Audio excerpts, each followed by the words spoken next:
Recording in progress.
Okay. Um, we are ready, Chair. Thank you, Veronica. Okay. Good evening. The VTA Board of Directors regular meeting of Thursday, June 4th, 2026 is called to order. A few safety reminders. Please identify your nearest exit. For everyone's safety, please do not block the exit doors. The nearest AED is located at the public table at the back of the room. The restrooms are outside the double doors adjacent to the reception area. In the unlikely event that we need to evacuate, our assembly area is in the plaza outside the building's double doors as shown on screen, and the address of our meeting location is also displayed on the screen. Welcome to any members of the public who may be joining us tonight. If you'd like to address the board, you are encouraged to complete a blue speaker card, which is available at the public information table at the back of this room. Please submit the completed card to staff before the item is heard. Virtual attendees can use the raise hand function on Zoom or press *9 if dialing in. We'll invite in-person attendees to speak first, followed by those on Zoom. And before we call roll call, I'd like to note that we have a very full agenda tonight and encourage colleagues and presenters to help keep our discussions focused so that we can work through all agenda items while giving everyone a chance to weigh in appropriately. And with that, Elaine, could you please call the roll? Thank you, Chair. Abicoga, absent. Arenas, absent. Bozo, absent. Burt present. Candelas, Here. Cohen, absent. Young, absent. Foley, absent. Jane, Here. Kamei, here.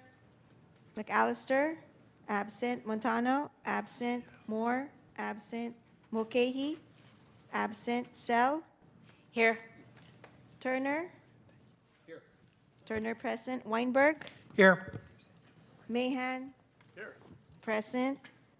Chair Lopez. Here. We have a quorum, Chair. Thank you. Thanks much. 1.2 is orders of the day. Please note the revised agenda was released earlier this week to remove a closed session item and reflect the required voting threshold for agenda item 8.6. Staff requests that we hear agenda item 8.6, ordinance 9 and 8.1, immediately after agenda item 8.4, the sheriff's contract amendment. Are there any other changes requested from colleagues? Okay. And anything else from staff? No. Could I have, we don't need a motion in a second then, right, if there's no further change? We do? Okay. Could I have a motion in a second to approve the orders of the day? So moved. Turner, and I heard Kamei with the second. All those in favor? Aye. Aye. Any opposed? Thank you. Next, we'll go to item 2, closed session. We have 4 closed session items tonight, items 2.1A through 2.1C and 2.1E. At this time, I'd like to welcome any members of the public who wish to address the board on closed session items. Do we have anyone in person or online wishing to address us on closed session items? We don't have any requests, Chair. Okay, we'll close the public comment. And we have a little bit longer closed session discussion plan than usual. We will recess the closed session in the back room and plan to return at approximately 6:45 p.m. Thank you to the public for your patience.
Recording stopped.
Recording in progress.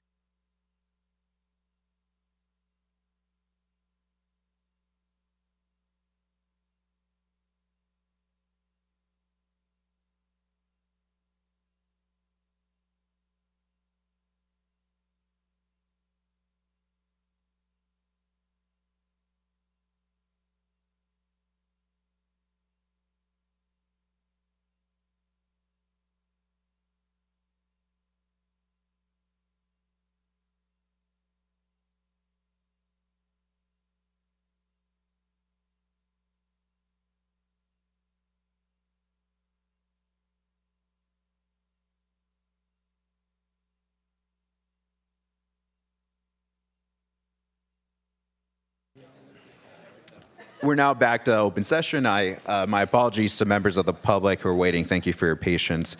Evelyn Tran, could you provide the closed session report for our first three items? Yes, Chair. There were no reportable actions taken in closed session for 2.1A through 2.1C. And back to you for the report out on 2.1E. We do not have any reportable actions for that item. Number three, we do not have awards and commendations today. So next we have public comment for items that are not on the board agenda. The law does not permit board action or extended discussion of items not on the agenda except under special circumstances. Speakers are encouraged to submit a blue speaker card if you're in person, or if you're on Zoom, raise your hand or press *9 if you are calling in. We'll allocate up to 30 minutes for public comment. If we can't get through it, we will continue at the end of the meeting. So with that, I'll call up our first speakers. First, Rob Means, next, Robert, and then Sean.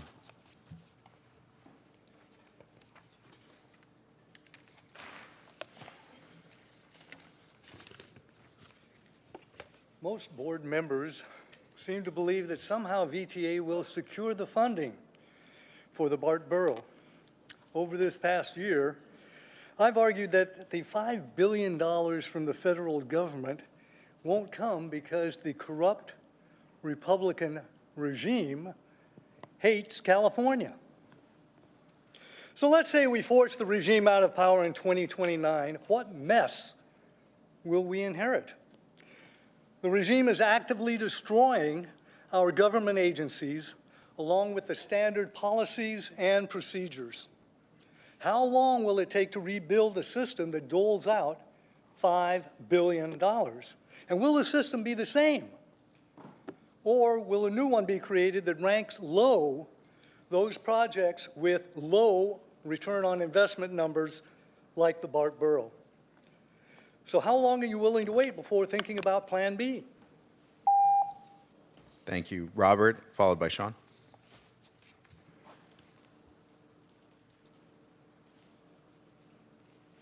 Do we have a Robert?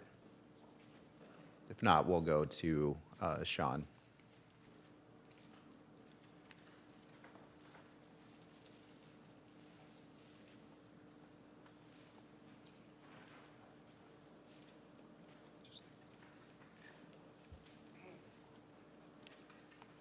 This is not my time. This is Robert's public comment that he's submitting. It's a petition with 22 signatures, Thank you. so it's not my time. So can I get my time back? Yes, can we restart the clock? Thank you. Go ahead, Sean. So there are not a lot of things that the city of San Jose and PATH and Home First agree on, but the one thing that they agree on is that you are the problem. And the problem is that unhoused people are not getting enough bus passes. And we have people who have been shipped to the south side. We have people who have been shipped to Cerrone, and they do not have bus passes. They're not able to get places. I just had a woman who was 9 months pregnant, no bus pass. We ended up buying her bus pass. So now we have people who are living in hotels, and they're saying, you need to go to tiny homes. And they don't want to go to tiny homes because they know people aren't getting bus passes. People need bus passes. If you want to cure the homeless problem, give them bus passes so they can get to and from. Because right now, they're not. And it's a huge problem for people. The amount of depression and alienation that people have being stranded at faraway locations and not able to get anywhere is a problem. It's your problem. Thank you. And the petition will be passed on through the board clerk. Thank you for that. Can we go to our commenters online? Yes, thank you, Chair. For the record, we have included written public comment in your supplemental packet, and it's available online. With that, I will call Barney, followed by Miriam. Barney, you may begin speaking when ready. My name is Barney Smits. I'm a licensed professional engineer with over 25 years' experience as a BART engineer and fire life safety expert. We heard that Santa Clara County reported an $800 million financial shortfall. We learned that at the VTA joint meeting that the BSV2 project is struggling to find funding to keep on the critical path. We learned that FTA is not supporting transit projects like this in California. So why is VTA continuing to waste $50 million a month on this BSV2 sinkhole? Also, we learned the rough order of cost for operations and maintenance of the new extension. Remember, the VTA is required to pay all of BART's operating and maintenance expenses. Director Jane indicated that due to the deeper stations, longer tunnels, and additional equipment such as more elevators and longer escalators, the yearly operating cost could be as much as $500 million. VTA does not have this money to pay. BART can't afford it. Every member of this board needs to think seriously about this financial disaster. Thank you. Miriam, you may begin speaking when ready. Hi.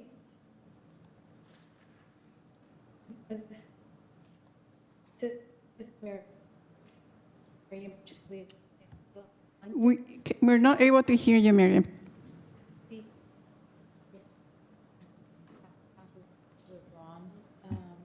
Section on that, because I give you 5 minutes and that'll be later, correct? You hear me? Hello? Yes, we can hear you now.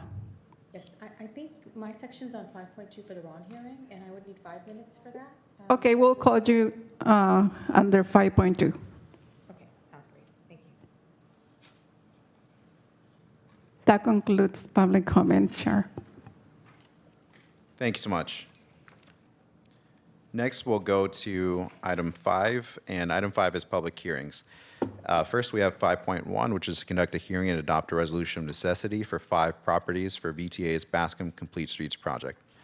The full staff recommendation is noted on the screen, and before we begin the staff presentation, I'd like to briefly outline the process for the resolution of necessity hearing so that everyone understands how we'll proceed. At the conclusion of each property presentation, staff will pause, and I will open the public hearing for that property. At the time, I'll invite the property owner or their representative to address the board. Property owners or their representatives will be given up to 5 minutes to speak. General public comments will be heard after all properties have been presented and the owners or their representatives have had an opportunity to speak.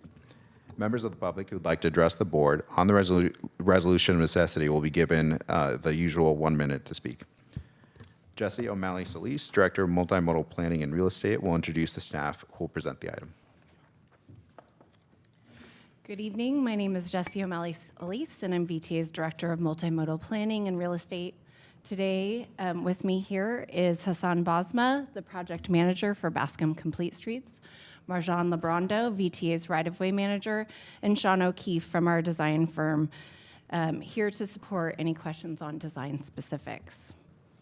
Tonight, we are asking the board to review and consider adopting 5 resolutions of necessity for the Bascom Complete Streets project.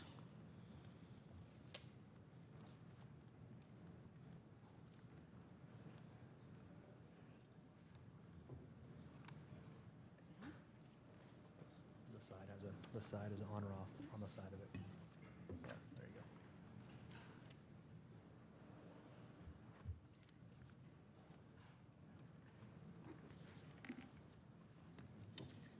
Tonight, the board must make 4 findings for each resolution of necessity. That public interest and necessity are required of the project. That it is planned and located to maximize public good and minimize private injury. And that the identified property interests are necessary for the project, and that an offer of just compensation has been made. I want to be clear about what this presentation is not, or what this hearing is not about. It is not a hearing about compensation. This hearing does not end negotiations. This hearing does not result in an immediate taking of a property. And an adoption of resolution of necessity simply authorizes the VTA to pursue eminent domain proceedings if a voluntary acquisition cannot be completed. And it does not end the dialogue with our property owners. With that, I will turn the next slide over to Hassan to orient the board on this project. Thank you, Jesse. Again, my name is Hassan Bazma. I'm the Transportation Engineering Manager with VTA, and I'm the project manager for the Bascom Complete Street project. I'll start with a quick background. The Bascom Avenue Complete Street project is a Measure B funded project, which is a bicycle and pedestrian program. A feasibility study was completed in 2019 and adopted in 2020, following intensive community and stakeholders engagement and input. The feasibility study looked at 9 miles of Bascom Avenue from Highway 85 in the south to I-880 in the north.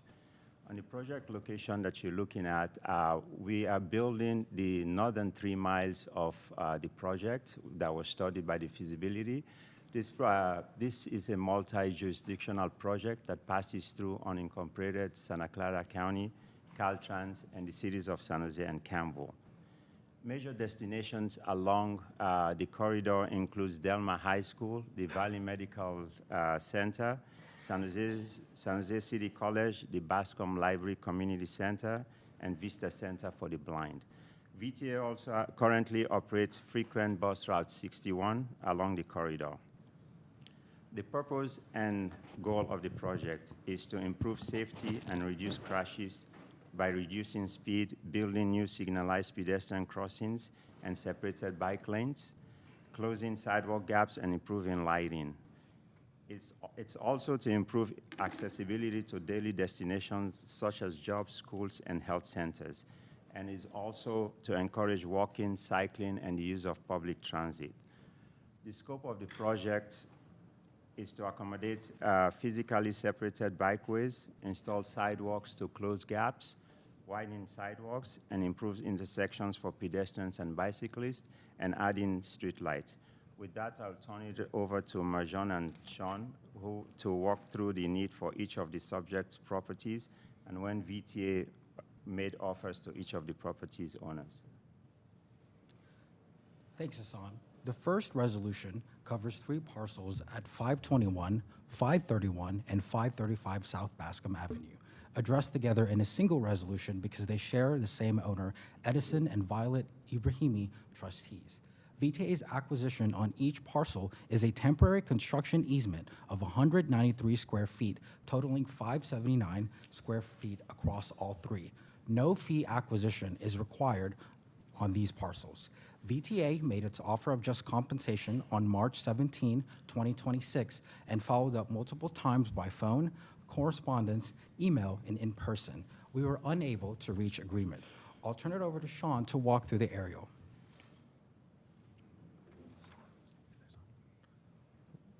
Thanks, Marjan. As you can see in the highlighted areas, the 193 square feet along each property, the 193 square feet is needed to construct sidewalk as well as driveways to access each property. Should be noted that there will be no storage within this area, and this area is also potentially used for conform for the sidewalks back to the property as well as the driveways. One thing to note is that the contractor will be required to notify the property owner 4 weeks and 48 hours ahead of construction. And once the contractor starts construction within the property, they have 30 days to complete the construction. I'll pass it back to you, Marjan. Thanks, Sean. Our presentation on the subject property is complete.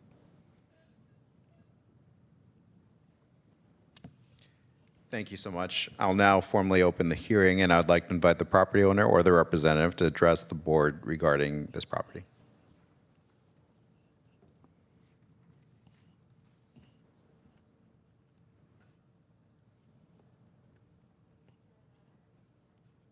Okay, we don't have anyone wishing to speak.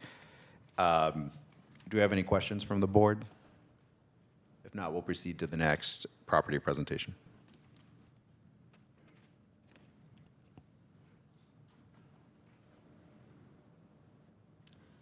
The next resolution covers 2000 West Heading Street, owned by Kang, trustees of the DM Kang Family Trust. VTA's need is a temporary construction easement of 299 square feet. No fee acquisition is required on this parcel. VTA made its offer on March 11th, 2026. Following that offer, the owners raised concerns believing the easement was a permanent acquisition. VTA clarified in writing that it is strictly temporary, but the owners indicated they had no intention of conveying any portion of their property. VTA continued to follow up multiple times by phone and correspondence. We were unable to reach agreement. I'll turn it over to Sean to walk through the aerial. The TCE is required in the highlighted area here shown on this property for, again, sidewalk construction as well as a new curb return being constructed. As previously stated, the property owner will receive 4 weeks and 48 hours notice ahead of construction. And once the contractor starts construction on the property, they will have 30 days to complete the work. This concludes our presentation on the subject property.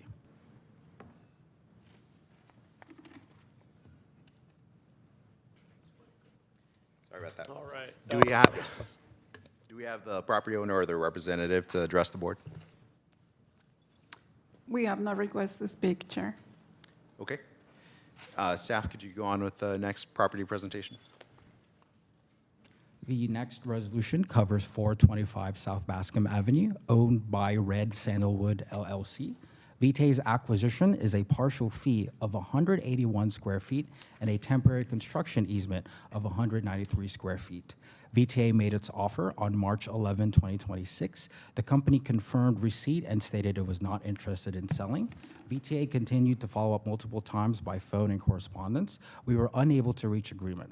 I would like to note for the record that VTA received written correspondence from the property owner requesting that they are in attendance tonight, and they would be invited to make a comment after our subject presentation. I'll turn it to Sean to walk through the aerial and explain the partial fee take. Thank you, Marjan. Yeah, for the, we'll start with the temporary construction easement. Again, this is for completion of the sidewalk as well as a curb return and driveway along the property frontage. Similarly, they'll have 4 weeks and 48 hours notice ahead of construction, and once they begin construction, the contractor will have 30 days to complete the work. This next piece shows the acquisition, which is essentially an extension of the sidewalk as shown on the southern property all the way to the north and adjacent to, or is already being currently used as sidewalk. So this is formalizing the sidewalk as it's reconstructed in this location. This concludes our presentation on the subject property. Thank you. I'll now invite the property owner or the representative to address the board regarding this property. We have Donald Toy online. Please begin speaking when ready. Hi, can everybody hear me? Yes. Great, thanks.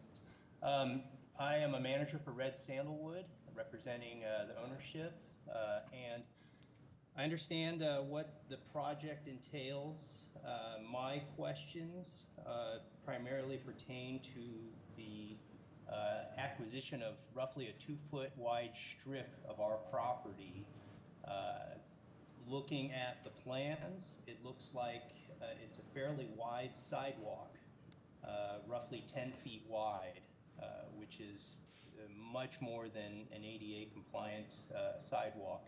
So it would seem that by narrowing the sidewalk in that area, you still meet your compliance requirements, but do not need to acquire our property. Any thoughts, Sean, on that? Yeah, so the intent of the acquisition there is to continue the existing width of the sidewalk to the south that carries all the way north forward to the return itself. To your question, we are meeting the needs with a smaller sidewalk, but this is in continuation of the existing sidewalk as well as the area that's already being used as public access along the frontage and just formalizing that as a part of the project. There's currently no sidewalk in front of that lot. It's just basically deteriorated asphalt. There's no concrete sidewalk there. So it's really not, it's not ADA compliant. It's not really being used as a sidewalk per se. So again, you know, we're reluctant to want to give up that portion of our property, knowing that just for the sake of visuals or whatnot, to continue that sidewalk, I get your point there, but you could easily do and accomplish the same thing with an 8-foot wide sidewalk versus a 10, and then not have to take the strip of land from us. We'd just like to have you relook at your design and reconsider that.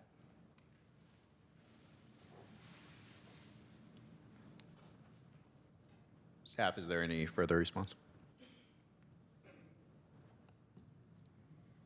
I guess I should ask, is there an opportunity for you guys to look at the design again and reconsider, or is it in its final stages and it's a done deal and there's no going back to the design process?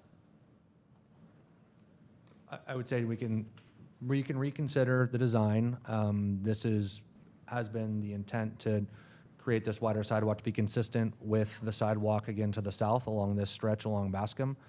That's been the direction that has been given to us as well by the local agency in this location. So yes, it can be revisited, but that was also the intent and the direction that we were given from the design perspective. Understood. If we can put it on record that the owners. And I'm sorry, is there, council, is there any input? So relating to the resolution of necessity, this particular hearing, it is for the temporary construction easement. We can still adopt the RON. They can still have conversations. My recommendation is to move forward with it as opposed to delaying that to have that conversation before the board adopts the RON. Well, this has nothing to do with the temporary construction easement. We're fine with that if that goes forward. The issue at hand is the resolution, the proposal to actually acquire the 181 square feet. And that's what my question is that we would like to put it on record, that we would ask that the local jurisdiction, County of Santa Clara, as well, Mark Thomas and VTA, take a look again to see if there's an opportunity to narrow up that sidewalk to an 8-foot wide sidewalk, thus not necessitating the need to acquire our property. May I, Yes, Chair? please. So the resolution of necessity has a provision that would allow staff to reduce the takes if future conversations lead in that direction. So the board can still adopt the RON. Our staff can still have those conversations, and to the extent that it's feasible in connection with the design, that staff can come back, reduce the take without having to come back to this board to adopt a new RON.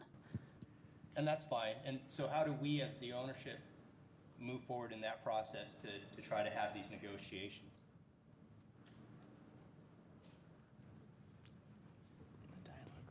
Sure. The dialogue would continue. You'd reach out to myself and the project team, and we will begin the dialogue with you. Very good. All right. Thank you so much for your time. We'll do that. Thank you. Staff, could you go on to the next presentation, please? The next resolution covers 200 North Bascom Avenue, owned by Diopora, the Serpers, and Betty as tenants in common. VTA's need is the smallest in this hearing, a temporary construction easement of just 42 square feet of what is currently a vacant lot.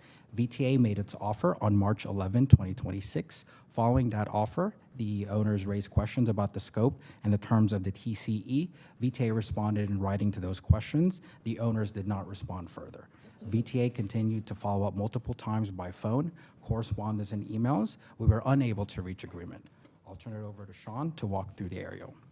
Thanks, Marjan. The small highlighted area that you can see is for the curb return and sidewalk reconstruction. That's why the TCE is needed. Again, the property owner will receive 4 weeks and 48 hours notice ahead of construction, and the contractor will have 30 days to complete the construction once started. That concludes our presentation on the subject property. Thank you so much. Do we have any representative wishing to speak for this property? We don't have any requests, Chair. Thank you. Back to staff for the next property. The final resolution covers 2 adjacent parcels at 957 and 975 South Bascom Avenue, owned by Joseph Piazza Trust and the Tony and Martha Piazza Trust. VTA's need is a temporary construction easement of 68 square feet at 957 South Bascom and 88 square feet at 975 South Bascom, totaling 156 total square feet. VTA made its offer on March 11, 2026. I would like to note for the record that VTA received written correspondence from the property owner this morning and regarding this property. This correspondence has been provided to the board and has been posted as part of the packet. The property owner is also in attendance tonight and will be invited to speak after our subject presentation. The owner's concerns should not affect the board's determination on the resolution of necessity. First, even if VTA redesigned the project at their properties to address their concerns, the project would still need the TCEs. Second, passing the resolution would not stop discussions with the owners or the city about the owner's concerns. And finally, to the extent the owners are concerned about compensation, that is at an issue before the board in determining whether to pass the resolution. We would like to address some of the issues raised by the owner in more detail. We agree that discussions with the property owner have been continuous. The property owners requested detailed drawings and follow-up of engineering documents and site maps, which were provided to them between March and May of 2026. However, we are not confident that we can come to a voluntary settlement in time to avoid project delays, which is why we're proceeding with a resolution of necessity hearing. Throughout the discussions with the property owner, VTA let the owner know that 4 parking stalls on the 2 properties could be affected by the project design. These 4 parking spaces appear to be non-conforming and non-permitted. VTA has consulted with the city to determine if there are ways to avoid affecting these parking stalls. An action on this hearing tonight would not halt discussions with the owners or VTA's openness to mitigating the owner's parking loss concerns should the city approve a different design. But we understand from the project team that even if VTA were to redesign the project features at these 2 corners, the TCEs in both properties would still be needed. I'll turn it over to Sean to walk through the aerial and the parking spaces photos. Thank you, Marjan. As you can see here on either side of Lindare, we have highlighted areas. This is required for sidewalk construction. The temporary construction easement is required for the sidewalk construction in this location for their curb returns as well. As previously mentioned, the property owner will have 4 weeks and 48 hours advance notice before construction begins, and the contractor will have 30 days to complete the work once the construction has begun on the properties. This next picture depicts the corners that you can see. The parking spaces are the ones closest to the corners. The current design has bulb outs at these locations. That shortens the crossing distance to increase safety for pedestrians and slow drivers down as they're making rights in and out of Lindare. Next slide, Marjan. Here's a zoom in. You can see a little bit better of the parking spots as well and where they are. Very, very close to the returns and the corners of Lindare and Bascom. You can see on the left-hand side, previously there were no spaces in November of 2013. On the right-hand side, as of May of this year, spaces have been painted in, so those spaces have not been there for very long, I guess is what I would say. This concludes our presentation on the subject property. Thanks so much. Do we have the property owner to speak? I believe he's in person. Oh, thank you. Mr. Piazza? Thank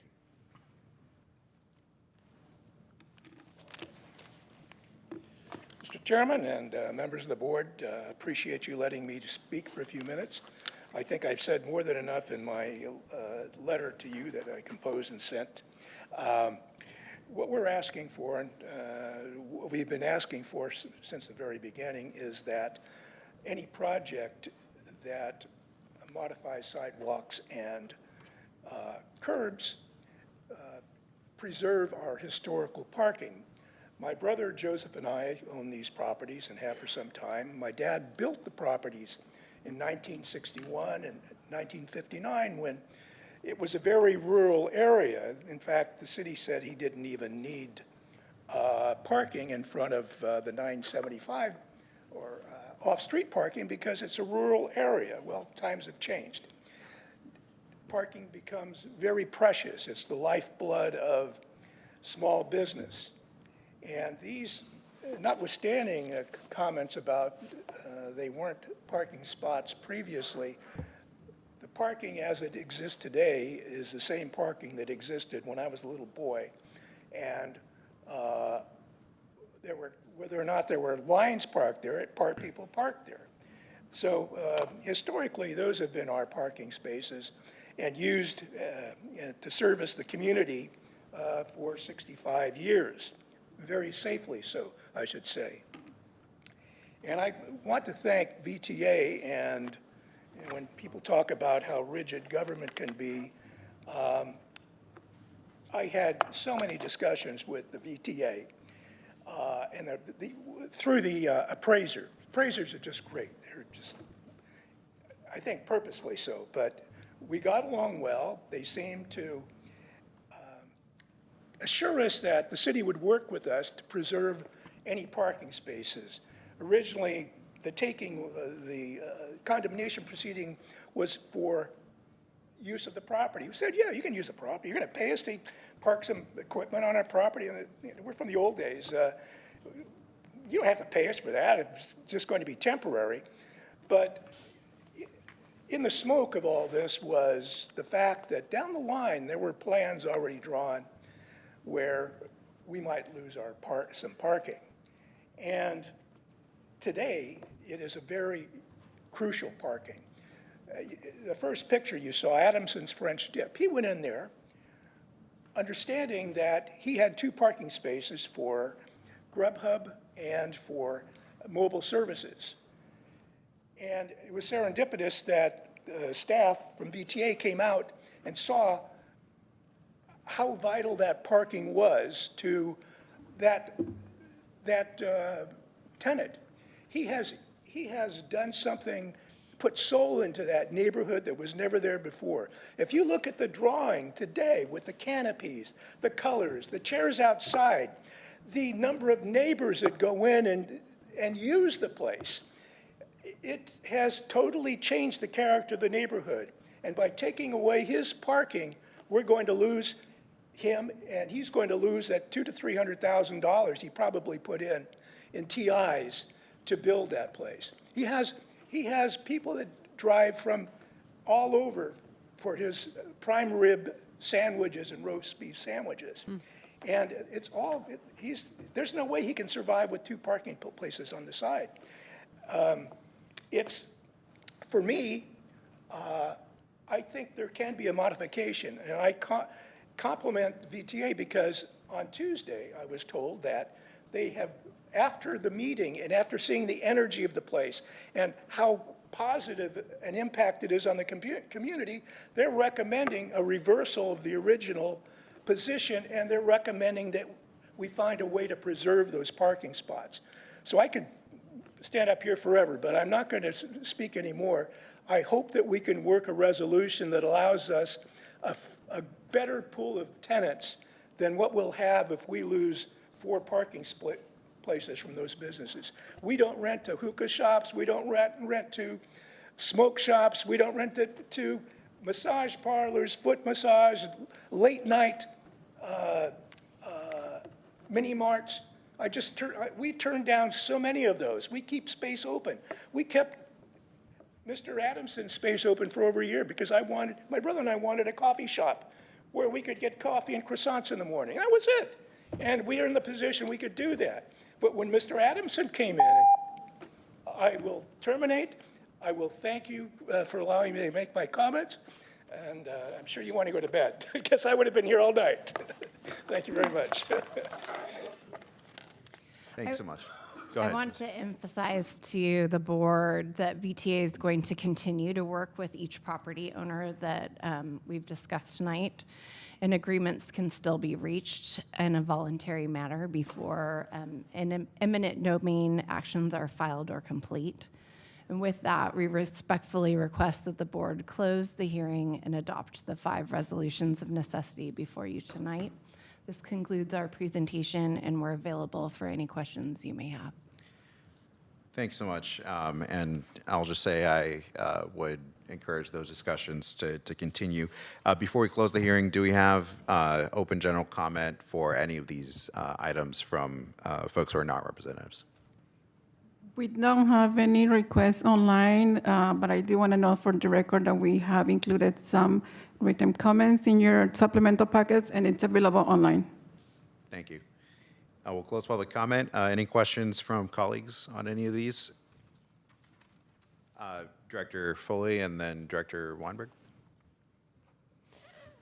Just thank you for the presentation, and thank you for the property owners who were here and online who voiced their concerns. I'm going to move approval of the adoption of the 5 resolutions of necessity, but I do want to make sure, and you've all commented that you're going to continue to reach out to the business owner or the property owners and satisfy their concerns on whether it's parking, sidewalk. We heard a lot of different issues. So I just want to make sure that by us adopting this, that conversation continues. And when will we get a report back that you've reached agreement on their areas of concern? We will continue dialogue, and if the board so wishes, we could send a written memo on a status update on the settlements and agreements that have been made. I think that would be great. So I will make the motion to adopt the resolutions of necessity and request a memo, written memo to us, updating us as to the status of the negotiations. Thank you. I'll second that. Before we vote, we'll go to Director Weinberg. Thank you, Chair. Thank you, staff, for the presentation, and thank you to the 2 property owners that spoke to us today. I have a question about the 3rd property that we were discussing. That's Bascom and Elliott. How exactly is that particular strip of land used now? What is there now, and is it going to affect the use of the structure at all? Do you want me to take that one? Yes. Yeah. It's basically a parking lot at this point, where there is asphalt and concrete scattered kind of throughout. The building will not be impacted as a part of the project. And in fact, the continuation of that sidewalk is in line with the building as it goes to the north. So that offset from the frontage of the roadway to the building face, that's the line continuation where the sidewalk will be. So there will be no impact to the building or to the adjacent parking lot, except for the sidewalk will be put in that place. Okay, thank you. Yeah. Thank you. Any other questions or comments? If not, we do need a 2/3 vote of the board. Elaine, does that mean we need a roll call vote for this, or we can do a voice vote? Okay. All those in favor, aye? Aye. Any opposed? Thanks so much. That item passes. Thank you to staff.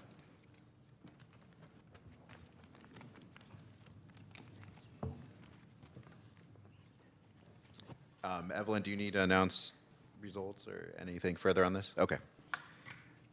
Next, we have 5.2, and this is to conduct a hearing and adopt a resolution necessity for 1 property for VTA's BART Silicon Valley Phase 2 project. The full staff recommendation is noted on the screen, and this item will follow the same hearing process as in the previous resolution necessity items. And we will again be introduced by Jesse O'Malley Solis, Director of Multimodal Planning and Real Estate. Good evening, Board Chair and Directors.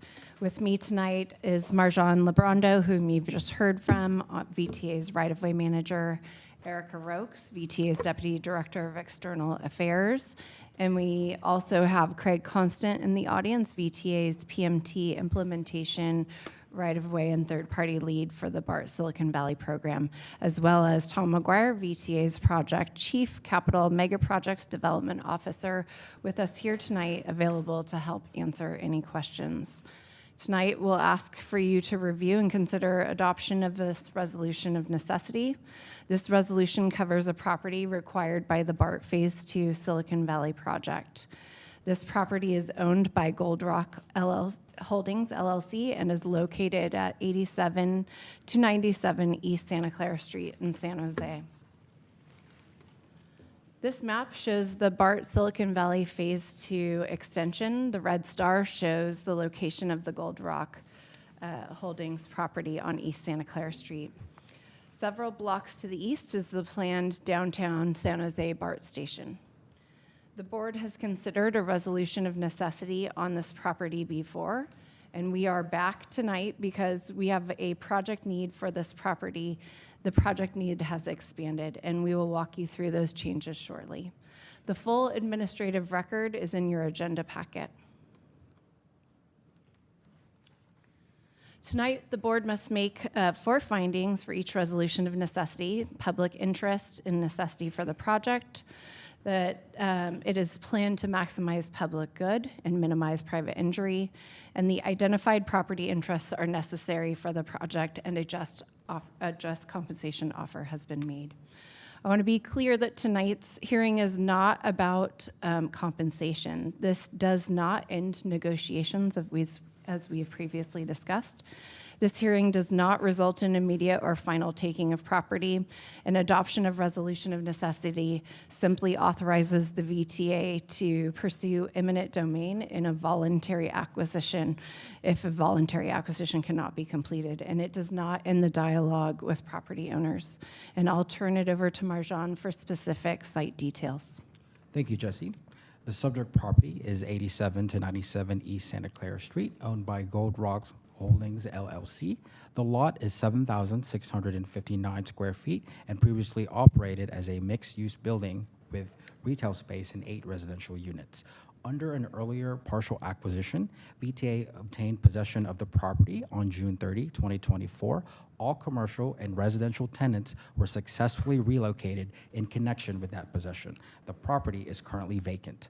Tonight, we are asking the board to authorize converting the partial acquisition into a full fee acquisition, meaning VTA would own the entire 7,659 square foot parcel outright. VTA first made an offer to the property owner in June 2022. Following design changes, we completed a new appraisal in March 2026 and sent a revised full fee offer on April 27, 2026. I'll now turn it over to Erica to explain why the full parcel is needed. Thank you, Marjan. This slide shows why the specific property is needed. The Gold Rock site will be used for the east vent shaft facility for the downtown San Jose BART station. The property will serve 2 main purposes. First, it will be the emergency exit for the downtown San Jose BART station. If there's an emergency, riders will use the staircase on this property to get out safely. Second, it will house a major part of the station's emergency ventilation system. The property will also hold several critical other systems. These include emergency backup batteries, a power generator, fire and water service equipment, a fire protective valve room, a fire alarm control panel, and a mechanical room. All of these systems must be located right next to the tunnel itself, as well as the shaft. There are no other locations where they can go. This is why this specific property is required for this purpose. The property was always in our plans for these uses, but as design progressed, the scope of what was needed to go here grew. The next slide explains why we have the change. The original partial acquisition shown on the left included a partial fee take of about 3,575 square feet in red, a transit facilities easement of about 3,200 square feet, which is shown in green, and a temporary construction easement of about 4,084 square feet, which is the entire property. You see that with the temporary easement, it covers the entire property, which is why VTA took possession in 2024. The proposed full fee acquisition, shown on the right, covers the entire 7,659 square foot parcel. Here's what changed. Originally, the project included a second station entrance building for the downtown San Jose BART station between 1st and 2nd Street in the middle of the block. It was going to handle some of the emergency facilities and egress that this property now needs to handle. In late 2023, the decision was made to eliminate the second entrance building. Once that happened, all of those emergency functions needed a new home, some of which moved into the main entrance building and some to this facility. The Gold Rock property is the correct location because it is directly adjacent to the tunnel shaft and the station. The next slide shows how the physical design of the facility has changed as a result. On the left, you see the previous design, which used a rectangular L-shaped excavation. You can see it in the blue dashed line. It was about 79 feet long by 51 feet wide at its widest point. The above-grade building had 3 floors above ground and 6 floors below ground. The current design on the right replaces that shape with now a circular shaft, which is 82 feet in diameter. The above-grade structure is now 1 story tall as opposed to 3 stories previously, with the addition of rooftop mechanical equipment on top of the first story. The below-grade depth is the same of 6 floors below. The circular design has a lot of real advantages. It eliminates the need for complex temporary steel bracing. It reduces the risk of water getting into the structure, and it improves construction efficiency throughout the excavation. The usable interior area actually grows with this design. That additional space accommodates a battery room, expanded tunnel ventilation ducts, and a life safety generator at street level. The result is a more efficient and safer facility than the original facility was safe as well, but this is safer with some of these improvements. And importantly, the 2018 final environmental document already includes the full footprint of this property, so no further environmental clearance is needed. Now I'll turn it back to Jesse. Thank you, Erica and Marjan. To close, the Gold Rock Holdings property at 87 to 97 East Santa Clara is essential to safe construction and operation and long-term maintenance for the downtown San Jose BART station. The design changes at the East Vent Shaft facility have made it necessary to convert the earlier partial acquisition into a full fee acquisition of the entire parcel. An updated appraisal was completed, a revised offer was made to the property owner in April of '26, and all required legal notices have been provided. We'll continue to work with the property owner and their counsel. We believe there is still an opportunity to settle this without going to trial. However, to keep on the project schedule, we ask the board's action tonight on this resolution of necessity. This concludes our presentation, and we're happy to answer any questions. Thank you so much. Do we have a representative for this item who wishes to speak? We have Miriam online. You may begin speaking when ready. Hi, before you start the time, I just wanted to make sure that the board members provided the handout, a 3-page handout that has a building and says Gold Rock Holdings on it. We did Yes, we receive have that. provided comments. We need that. So I could start now if you want the clock. Good evening, Chair, board members, and staff. My name is Miriam Jalil, and I'm the owner of the property located at 8797 East Santa Clara Street, Gold Rock Holdings. At the outset, I wanted to mention that I resolve our rights, claims, objections, defenses, and remedies available under applicable law. My participation today does not constitute consent to the proposed acquisition, agreement with the findings supporting this resolution, or a waiver of any rights. I respectfully oppose adoption of this resolution of necessity. Tonight, the board is being asked to make several important findings, including that the property interests sought are necessary, that the acquisition is no greater than reasonably required, and that the project has been planned in a manner that achieves the greatest public good with the least private injury. I respectfully submit that the current record does not support those findings. What makes this case unusual is that VTA previously determined that the acquisition of the entire property was not necessary. In the December 2022 RON hearing, VTA sought only partial acquisition, easements, and temporary construction rights. Based on that determination, VTA obtained a resolution of necessity and proceeded with the litigation. Today, VTA seeks authority to acquire the entire property. That is not a refinement, that is not a minor adjustment. That is a complete reversal of VTA's original position. The obvious question is what changed? The staff report refers to revised designs, relocated facilities, different project configurations, but a change in design does not automatically establish necessity. Necessity is not the same as preference. Necessity is not the same as convenience. And necessity is not established simply because a project would work better if VTA owned more property.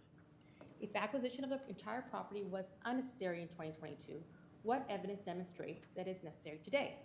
What alternatives were considered? What property interests short of full ownership were evaluated?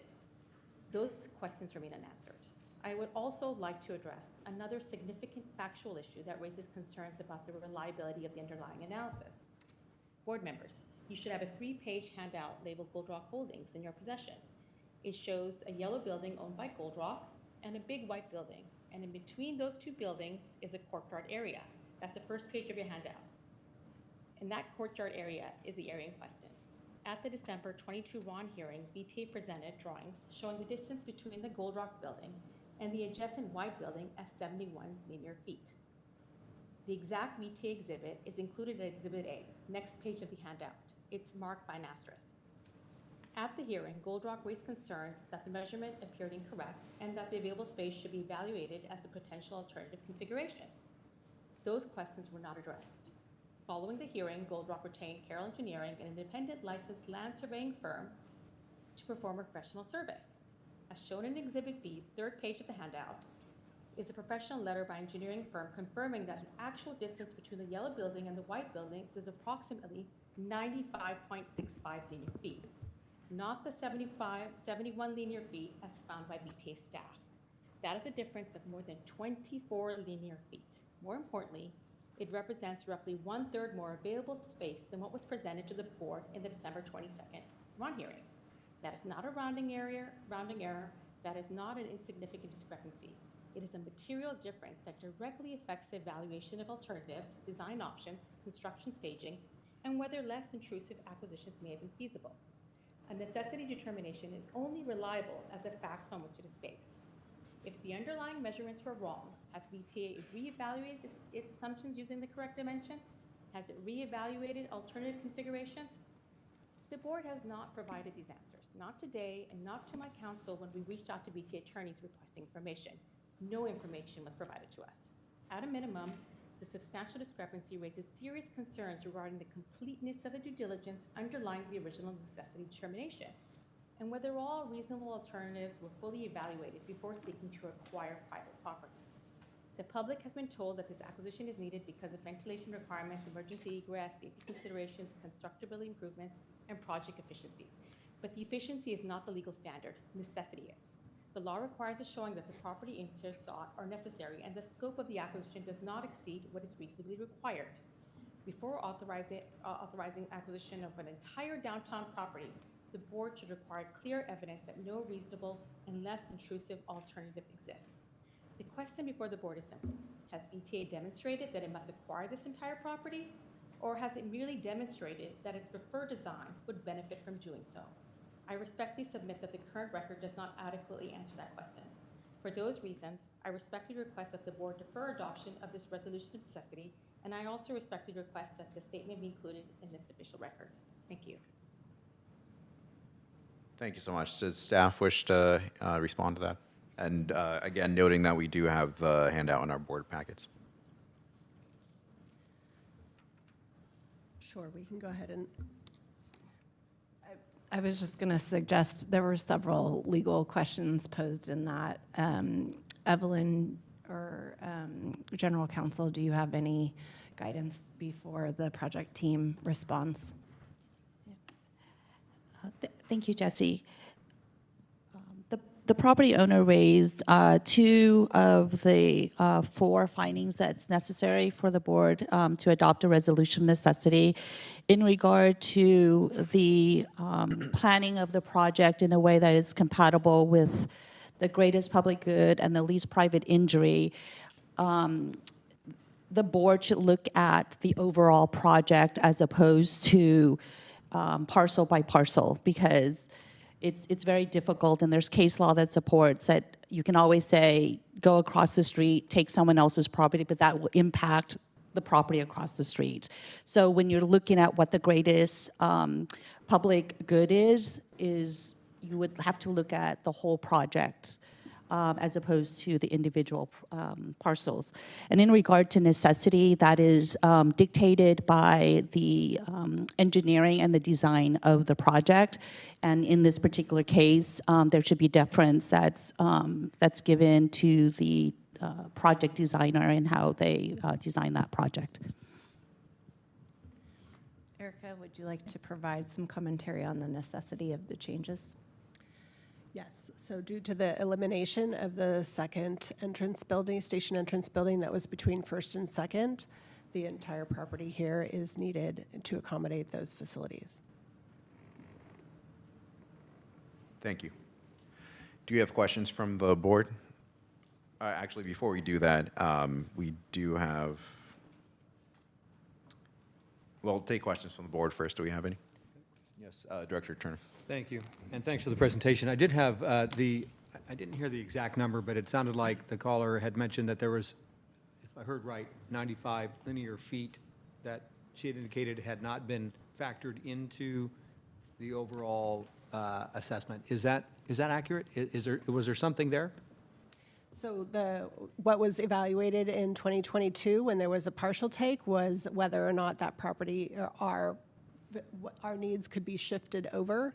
And so regardless of if there was a discrepancy or not within that distance of space, there's not enough space in that area for that to take place. So it's irrelevant to what we're discussing here this evening. Okay, very good. Thank you. Yeah, Vice Chair. Thank you, Chair. Jesse, thank you for bringing this item forward. And I know we never take lightly a resolution of necessity and understand the need for the acquisition. A couple of questions. Can you remind us when construction activities on this site are expected to begin? I'll defer to Erica on that specific question. Yes, so we will start preparatory works activities on the site in Q2 of next year, 2027. Okay. My notes had previously indicated we were anticipating later. Is that a more accelerated timeline? So there are activities that have to occur before the demolition itself begins. So we would need to do soils testing and remediation, which will start Q2 of 27, which will then roll into the demolition. Q2 of 27. Okay. The reason I raise it is we had at least a couple of vibrant, well-loved businesses there. I know they've relocated, but this building represents roughly 1/3 of the frontage on a key block in the heart of downtown San Jose that is now very quiet. And we are, of course, with my city hat on momentarily, doing a lot of work to try to, bring back downtown and hold all property owners accountable for active properties, active space, filling vacancies. So wanted to understand if there was an opportunity to better use the site. I'm concerned longer term with just the impact on the streetscape in the heart. And this is, again, Main Street in a major downtown. What is the thinking around how to minimize the downside for the public in terms of how we might activate this space or otherwise have this not just be a dead zone literally on the main street of downtown San Jose? That's a great question, and one that we have been considering ourselves and heard from other city partners as well. We're looking to see what ways we can have, a potential very shallow activation in the front area, if possible. As the design progresses, we can evaluate what can be done in some kind of deeper window boxes and such in that front area. And we'll definitely be working through and have a community working group meeting next week where we'll be engaging on what the aesthetics of that facility look like, although not related to the record of necessity this evening, but just wanted to share that as well. Understood. Okay. So if the initial work begins early next year, it probably does not make sense to try to actually have small businesses in there. I can understand that. If it was another year or two beyond that, I'd probably be advocating for, can we make this a small business incubator or have some other actual activation of the space. For the longer term activation or whatever you want to call it, I'd like to suggest, unless staff has a concern, that the maker of the motion direct staff to work with the City of San Jose's Office of Economic Development to talk through those opportunities if you aren't already. As I see everybody's heads nodding. Okay, great. I think that'd be really helpful. And then just, does your timeline change based on whether or not we actually receive federal funding, or does it proceed irrespective? How does that play into this?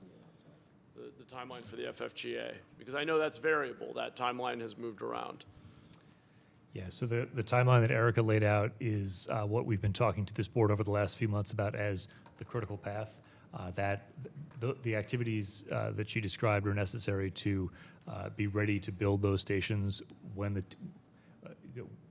after the TBM has passed through downtown. So should we have a change to our funding profile, I think there are still critical path items, and we would it's highly advantageous to the project schedule to continue to aim for Q2 '27 for that soil testing and additional work that Erica described.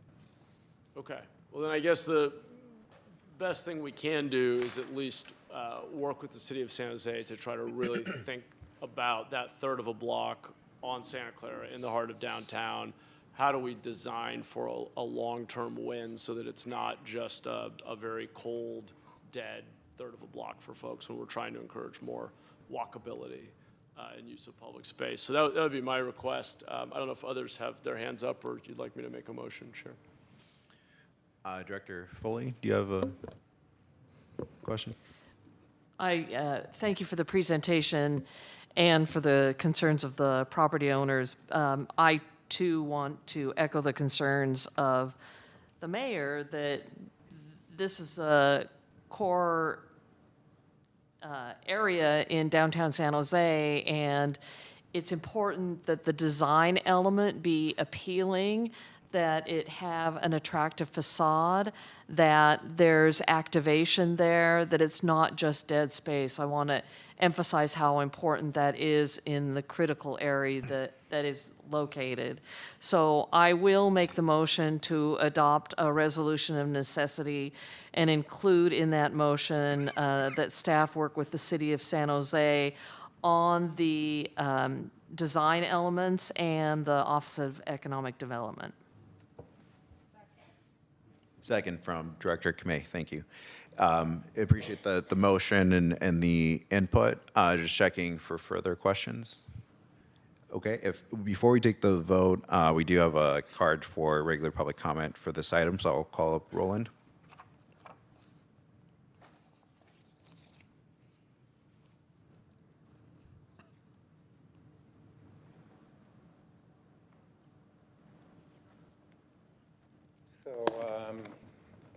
I have something in your packet, some pictures, but I only get 1 minute. And noting that we did receive that, it is in our board packet. Yeah. So I'm going to go straight to page 2 and give you an alternative right there, which is for a diagonal shaft directly to the tunnel between that building and the building next door. That's the way this would be addressed in London. Remember, this building is 150 years old. Okay, it's part of the historical district. While we're looking at it, I don't know. The appellant obviously pointed out the logical place, which would be between first and second, which provides a light rail connection. On page 4, I show you how gorgeous that building is. Why wasn't anybody even thinking of taking it down? And then the solution is on page 5. The engineering diagram shows you how this is done in London and how we can both go under Western Digital or the City Hall parking garage. Thank you. Thank you. Do you have any comment online? We do, Chair. We have Barney followed by Miriam. Barney, you may begin speaking when ready. My name is Barney Smits. I'm a licensed professional engineer with over 25 years' experience as a BART engineer and fire life safety expert. I noted that the VTA legal pointed to the greatest public good, and it appears that this property is being, that the rationale for taking this property is questionable. The staff mentioned the EIR-EIS included this property, but the EIR-EIS also included the 13th Street vent structure and the Stockton Street vent structure, which included emergency ventilation equipment as well as emergency egress and access. When those structures were eliminated, it kind of is already disrupting the whole point of what safety from the tunnels is. The variances are also reducing connections to the fire suppression systems, further reducing the safety in this design. Also, you don't have the money to build this tunnel and this transit system, so why are you moving forward to take this property? Miriam? Yeah, I'm the property owner again. Can I address something, if I have a minute, to talk about the public comment about the discrepancy in the diagrams? I'm sorry, you had your time. We're not able to allow additional comment. Okay, thank you. Thank you. That concludes public comment, Chair. Thanks so much. We do have a motion. Is that any last comments or questions? Okay, all those in favor, aye? Aye. Any opposed? Thank you. That item passes.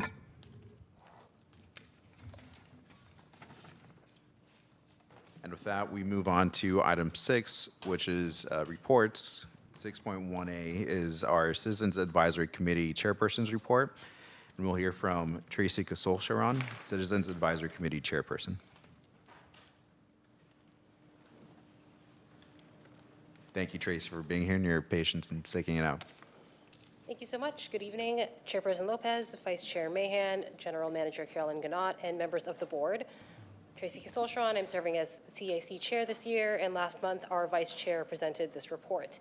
The CAC and Citizens Watchdog Committee met on May 13th, and we received presentations from staff on the topics that are currently on your agenda tonight. First, we approved the Citizens Watchdog Committee Independent Compliance Auditor's Report on 2000 Measure A fiscal year 2025 expenditures. We discussed the recognition of audit work, BART Silicon Valley Phase 2 audit complexity, and project funding allocations. The committee requested clarification regarding the Build America Bonds funding and why the funding was not received or reflected in the budget. Next, the committee did not approve the Express Lanes strategic plan. We requested information for consolidated and accessible financial reporting showing toll lane revenues, expenses, and fund allocations over time, and the total number of additional highway lane miles that would be created, specifically new lanes created from shoulder conversions. We also raised concerns about express lane revenue use and corridor restrictions. Additionally, we had concerns about whether the current proposals align with State Route 85 traffic patterns, potential climate impacts with added lanes, and lastly, mentioned the lack of public support. This is item 8.5 on your agenda. Lastly, we heard another presentation on the Regional Transportation Sales Tax Measure Local Investment Plan for Santa Clara County. This is item 8.1 on your agenda. And finally, we will have our public hearing on the Citizens Watchdog Committee Independent Compliance Auditor's Report on 2000 Measure A fiscal year 2025 expenditures. The hearing will be on June 10th at 4 p.m., and the public may also provide written comments to the VTA board office by 9 a.m. on June 10th, 2026. Our next meeting will be held next week on Wednesday, June 10th at 4 p.m. at the VTA headquarters. Thank you. That concludes my report, and I'm happy to answer any questions. Thanks so much. Director Weidberg. Thank you, Chair. Thank you very much for the report. I'm curious, with respect to the Express Lane Strategic Plan and the committee's unanimous decision to recommend not moving forward with it, is this a fundamental philosophical opposition to express lanes in general, or were there things that the plan could have shown that would have perhaps resulted in a different recommendation? Thank you for the question, and I think just to properly represent it, I don't believe it was fully unanimous. I think there might have been one or two dissenting, supporting votes for it. But yes, it was, the majority was opposed to it. It was very many different perspectives. I'm not sure they're easy to reconcile. There were some perspectives that, you know, the center lane should be reserved for transit. There were some perspectives that it's just, we needed more data on how people are using Highway 85 and, you know, using it for short trips rather than long trips. There were perspectives that it just wasn't environmentally friendly, and so I think there were just many different objections. Was there anything specifically that you think would have turned a different result? It's a good question. I think there was an ask for more data, and I think that would probably be a good starting point on just understanding traffic patterns and how 85 was being used. I think most of the questions were around 85. So, you know, it's not exactly the same type of freeway as and usage as, for example, 880. So maybe more data. Okay, thank you. Yeah, thank you. And excellent summary, Chair, as someone who heard that item in committee and received a summary. Thank you. I think you represented that discussion well. Any other comments or questions? Great. Thank you again so much for being here. For 6.1B, the PAC report is online. 6.1C, the report is in the packet. 6.1D has no report. And the written report for item 6.1E is posted on the agenda portal and available at the public table. I'll now open public comment for all items under 6.1, if we have any. We have Yes, we do. And just want to note for the record that we have included public comments in your packets, and it's available online. Barney, you may begin speaking when ready. My name is Barney Smith. I'm a licensed professional engineer with over 25 years' experience as a BART engineer and fire life safety expert. At the VTA oversight meeting, with comments and questions in support of safety and BART patrons, had the BSV2 members, Mr. McGuire and Mr. Metzger, scrambling for answers. The project's mismanagement and deviation from state, federal, and BART's safety standards had directors asking for transparency on the approved variances. When questions about the safety implications of some of these variances, Mr. Metzger could only say that they had been reviewed before approval. The questions about reducing the BART design fire requirements in the contract was met with, well, things change.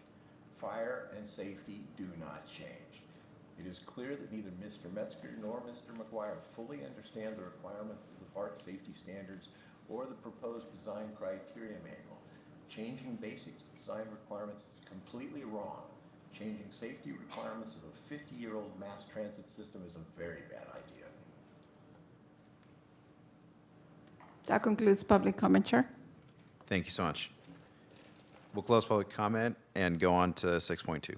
Chair, I had a couple of comments. Sure, Director Jane, This go is ahead. regarding 6.1E, the chairperson's report. I'm sorry, I just want go to ahead. highlight for the Oversight Committee chairperson's report. I just want to highlight a couple of things from the report. We're going to be doing a rebaselining, so that means that we'll rebaseline schedule and cost. One of the things that came up was the performance model, and it said a portion of the fee is at risk and tied, this is for the PMT, the new contract BSV delivery. That's going to come up later. And it says the performance model, a portion of the fee is at risk and tied to KPIs, including reporting, staff retention, design management, timely resolution of issues. And then just one more thing. Under issues tracking report, it says that they will provide a list of key personnel proposed under the new program management BSV delivery partners HNTB WSP contract and confirm the mechanism, KPIs, and VTI's latitude to require replacement of underperforming or non-collaborative staff. Raised along concern about contractor personnel quality. So I just wanted to highlight those. Thank you. Do you have other director comments or questions on any of those reports? Okay, thank you. 6.2, Carolyn? All right.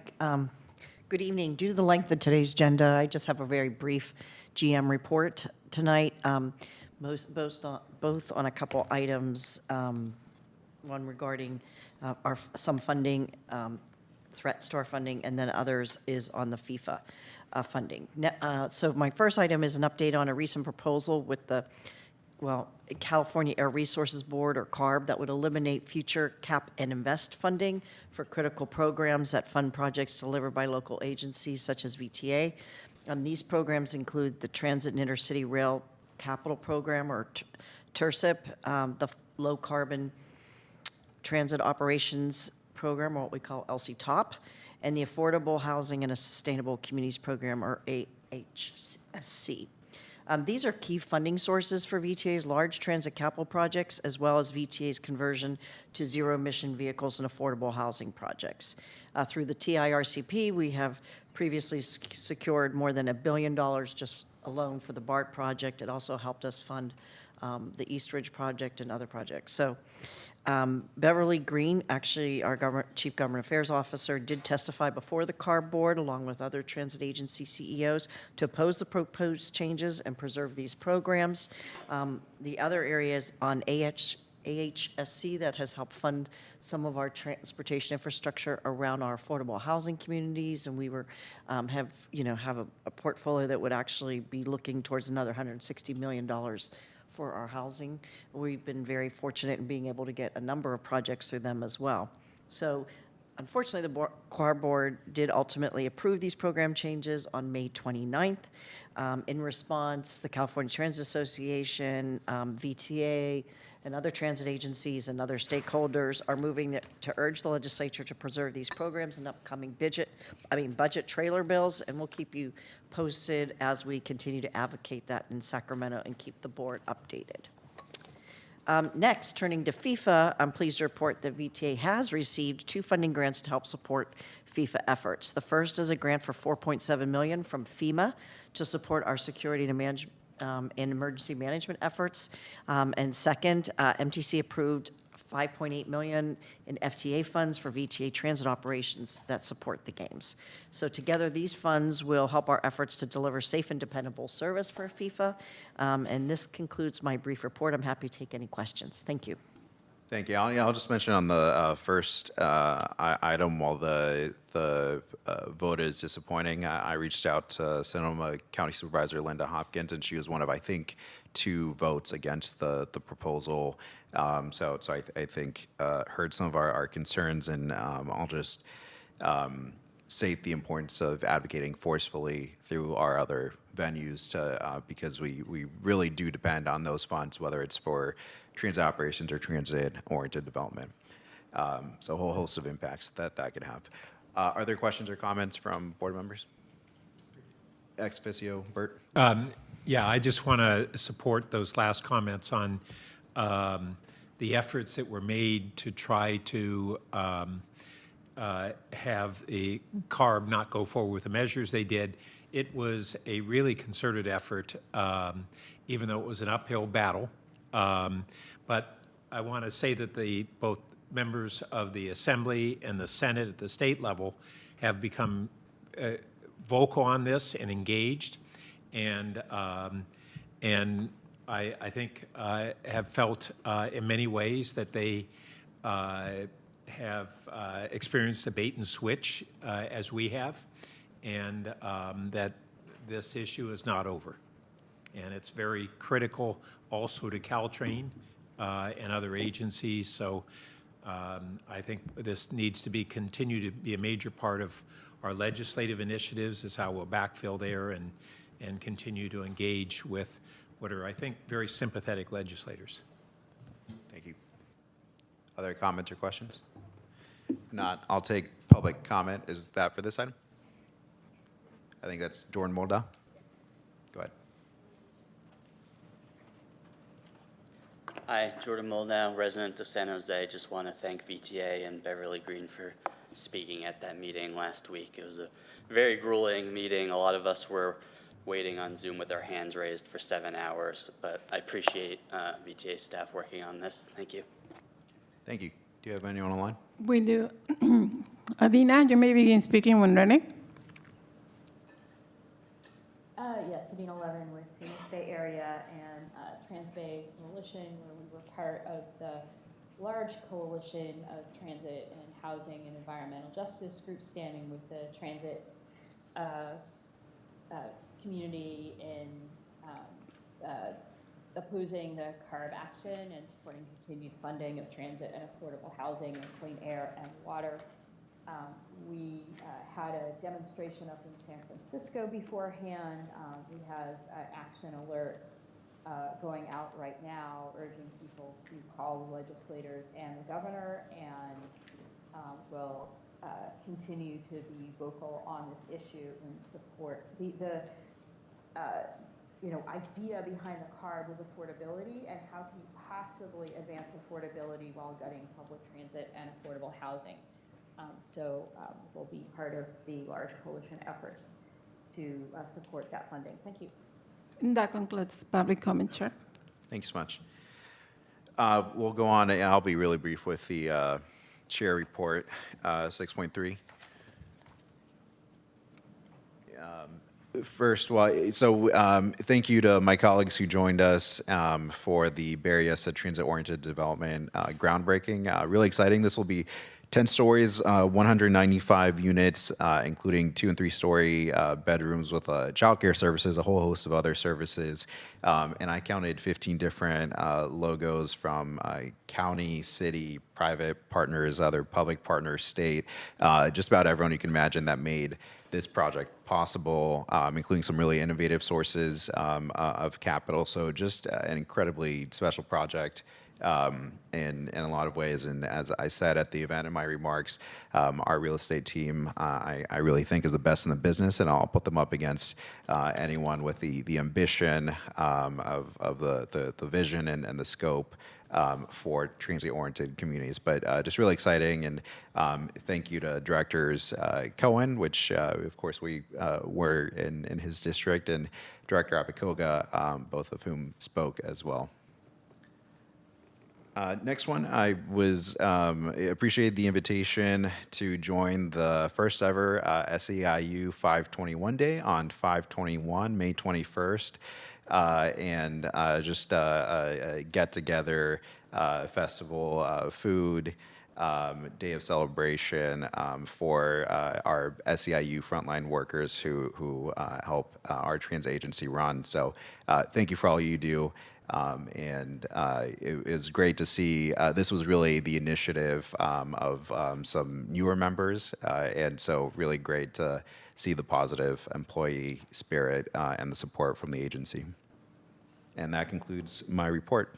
Any comments or questions? Any public comment for this item? We have no request to speak, Chair. Thank you. So with that, we'll go on to the consent agenda, and this is item 7.1 through 7.24. Do we have any board members who wish to pull from or add to the consent agenda? And do we have any abstentions or recusals? Okay, I'll open public comment on the consent agenda, and I have 2 speaker cards, Jordan Moldow for 7.5, followed by Roland Lebron.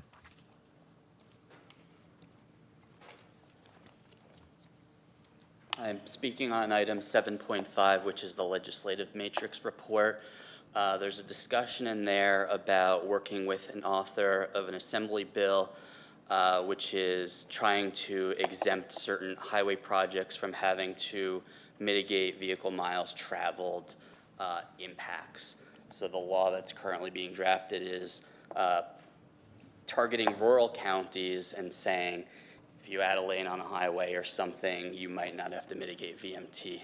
And apparently VTA is also interested in not having to mitigate VMT for some of the highway expansions that it's looking to do. And there's mention in the report that they're seeing if it can be extended to VTA as well.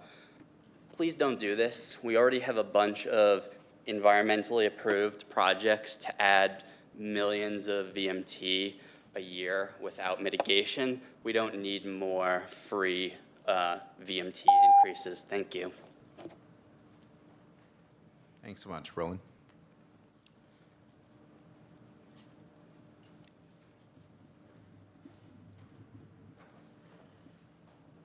Thanks again. So my comment is about 7.20, which is the extension of the WSP USA contract to essentially lobby on our behalf in Washington. And I'd like to remind you that later on in the agenda, you're going to be asked to approve another WSP USA contract. And my position is very simple. There's something fundamentally wrong with somebody who is in charge of the engineering of this project, at the same time being in a position to go to Washington and present our sales tax measures, both Measure A and Measure B, to the FTA and the federal government. There's something fundamentally wrong there, and I hope this board will consider addressing it. Thank you. Thank you. Do we have any commenters online? We have no request to speak on consent, Chair. Do you have any comments or questions from colleagues? Chair. Yes. Director Abicoga. Thank you. I just wanted to ask, or have a request on item 7.2. If we could get a annual update to, on how the program, the low carbon fuel standard credit generation sale and use of proceeds policy, how that program is going. And it can be a consent item, but just to have an update. Yeah, and we'll also probably do that as part of the sustainability program as well. So we do plan on doing that. Great. Thank you. And I'm happy to make a motion to approve consent. Second by Turner. I do have a couple of questions. For 7.20, the concern that was just raised was brought up, so I'll give probably Tom or a chance to come up. So I know this came up at committee previously, and the follow-up there was that staff was going to look into the concern that was raised about a potential conflict. I'm just wondering what the outcome of that was. Sorry to put you on the spot. Let me know who the best person is to address that.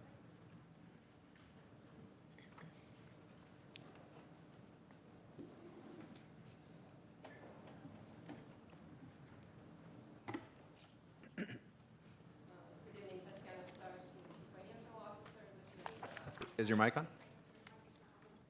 I think it is. I think she's just not close to it.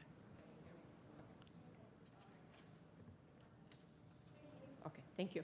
Tatiana Starostina, Chief Financial Officer. So this item 7.20 is coming from the CFO office, and we did address this question that came up during the committee. We do apologize. We should have posted the report, and I will ask Nicole Chapman, our Director of Procurement, to summarize the work that was done in response to this concern. Hi, Nicole Chapman, Director of Procurement and Contracts at VTA. So the question came up at the committee regarding whether there was a conflict of interest. And what we consider this is an organizational conflict of interest. So for what we call OCI, or organizational conflict of interest, we have a procedure in place in our VTA procurement procedures and requirements, and that's published on our website. And so we raised this concern, and so we went through the process that's, I guess, set forth in the OCI procedures in our VTA procurement procedure. So we did a couple things. Part of the procedure is to look at facts, because an OCI is all OCIs are, you have to focus on the facts to see if there is an organizational conflict of interest. We did our own independent review, and it's not really an investigation, but review of the facts. We had WSP also provide us their assessment as to facts and why they did not believe that there was an organizational conflict of interest. So after doing review, investigation, analysis, so under our OCI procedures, there are 3 bases for what the FTA, which we follow, considers gives rise to an OCI. And then they are, whether there are 3, if I may, just go through these 3 assessment factors.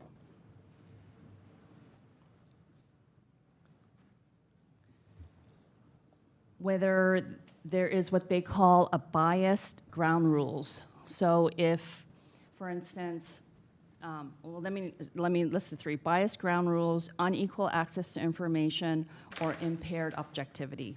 So biased ground rules basically is, we're going out for procurement, and for instance, I hire Tom to write the specs out for me, and he owns Tom LLC. And then we go out for procurement, and Tom says, hey, I want to also submit a proposal. We're saying, no, there's a conflict of interest. You did the specs for this procurement. There are biased ground rules. That's a conflict of interest, organizational conflict of interest. to unequal access to information, where again, Tom has information somehow that is not available to all offerors, and that impairs the ability to have a level playing field for all offerors or bidders. So no, Tom, you are precluded. Okay, so, and then there's impaired objectivity criteria, where somehow the situation gives rise to some kind, an impaired objectivity where they cannot be objective. And let me give the best way to explain this is through an example. For instance, again, I'm sorry to pick on you, Tom, but so Tom, he is working to design something. And then he says, we have a proposal now for a contractor to oversee the design that's been, designed. And then, so he says, no, don't worry. I know I did a little part of the design for the contractor down below, but now in this new role, I might be overseeing it, but I'm not going to oversee it, don't worry. But we look at that situation and say, no, you are going to be overseeing your own work and perhaps monitoring the work that you've already performed. There's an impaired objectivity. So we went through, so for this situation with WSP, the question came up. WSP, the contract that was in question was to provide consulting services for financial modeling. And I think Tatiana can probably speak more on the scope, on the specificity.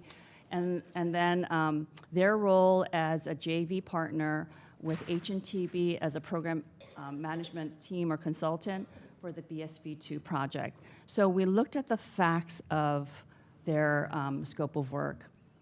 And I'm not really sure if you want me to go into detail, but we looked at the facts, and certainly there was no bias ground rules, and unequal access to information was not an issue because we're not going out for a new procurement.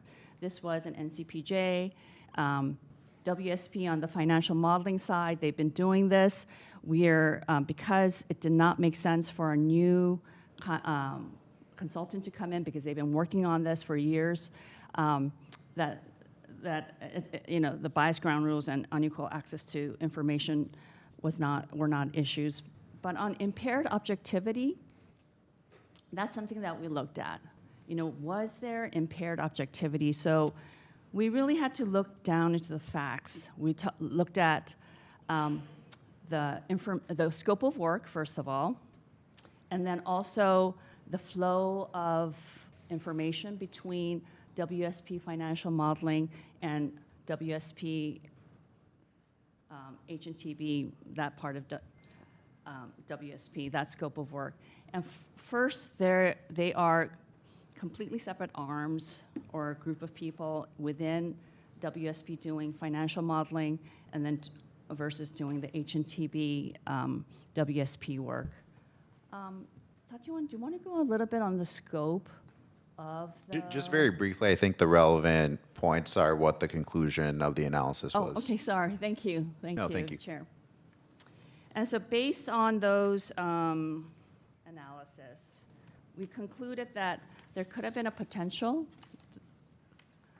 situation of organizational conflict because indeed it is the same entity where some of the information that HNTB WSP helps us to develop will be fed into the financial modeling. But they're two completely different types of scope. But the flow of information has to go through VTA. VTA approves, VTA makes a decision, they validate that information. So our conclusion was, based on the facts, the process that they had in place, the scope of work, that while there could have been a potential for OCI, what they had in place avoided an actual organizational conflict of interest. And in our determination, written determination, we required that they have in place certain measures to prevent an actual organizational conflict of interest, which included, functional separation of personnel. We know that they're separate personnel, but they need to be kept separate. Data silos that you're not sharing within WSP to WSP information of modeling versus HNTB WSP work. And also that what we call mandatory data mediation, that data is not shared directly from HNTB WSP to WSP financial modeling. Thank you so much for taking that seriously, conducting the analysis, and walking us through that. That addresses my questions and concerns. And I'll just say briefly for 7.5 is when similar legislations come up in the past, I've expressed my concern with some of the VMT issues that were brought up. I would just ask for to better understand how that fits within the scope of what we're doing. So I'm not going to pull the item, but it needs to be a comprehensive part of our overall strategy, which is certainly geared towards reducing VMT. Director Abakoga, did you have another? Okay, so we have a motion. Oh, I'm sorry, Director Kamei. So I was wondering about this one, and it sort of, I know that there was a lot of detail in your explanation, but it seems to me that we have to trust WSP to create this firewall that, oh, yes, in fact, we're the same company, but we're going to have these people over here not talk to those people over there to make sure that no information gets across. And to me, that's a little bit problematic because it sort of gives me an impression of, well, just trust us. We're going to keep them separate. But, it's within the same family. So I find that a little bit problematic. So I don't know, in terms of maybe it was much more convenient to just use them because you had a contract and just extended it. But I mean, why use them and not someone else? Is it because it takes so much time through the procurement process if you were to get someone else, or why is it better for the community to use them and not go out? Carolyn, did you want to? Yeah, let me just say, if we developed this operating cost model, and actually it was well before even when we hired WSP. But the person who was doing it at WSP had worked previously for another company. When he went to WSP, he continued to work on our model. The model has stayed at WSP. It's our financial model. It's proven to FTA as meeting all of their requirements. And so Only she has that model. not she, but no, they built our model. They've built our model. No, the other person's moved on to another, but we continue to use the model because we now understand it internally, but we need a lot of support to help do that. But it is, when we had these original contracts, technically under FTA, you can have your FTA modeling done by your PMT. We did not do that. We broke that out in the end of the 2000s, and we separated out, and we had the financial model funded not because we were worried about the PMT, but because we really believed it belonged with the CFO's office, and they needed to review and see all the data that was going in and how the model worked, and that's what we've been doing. It just happens to be that then HNTB and WSP won the contract to become the PMT later, but that they're completely separate type of activities. And so we haven't had an issue to date, and because we pretty much, the data that is going in is all vetted through Tom's team, but then it also gets vetted through the CFO, and we also know how the model works. They are really quite separate. The financial plan is done separately. It's the RO&M model that we use. It's been built for now 20 years, and no, we've had other consultants, but this one has been the one that has given us comfortable in being able to present to FTA what we need to do in terms of how the cash flows will work, how the financial plan will work just for all of our projects. It has everything in it. So it does run separate because we don't just use it. We use it for BART, but the model is used for more than just BART. We can put all of our capital improvement projects in there. and see what our cash flows are.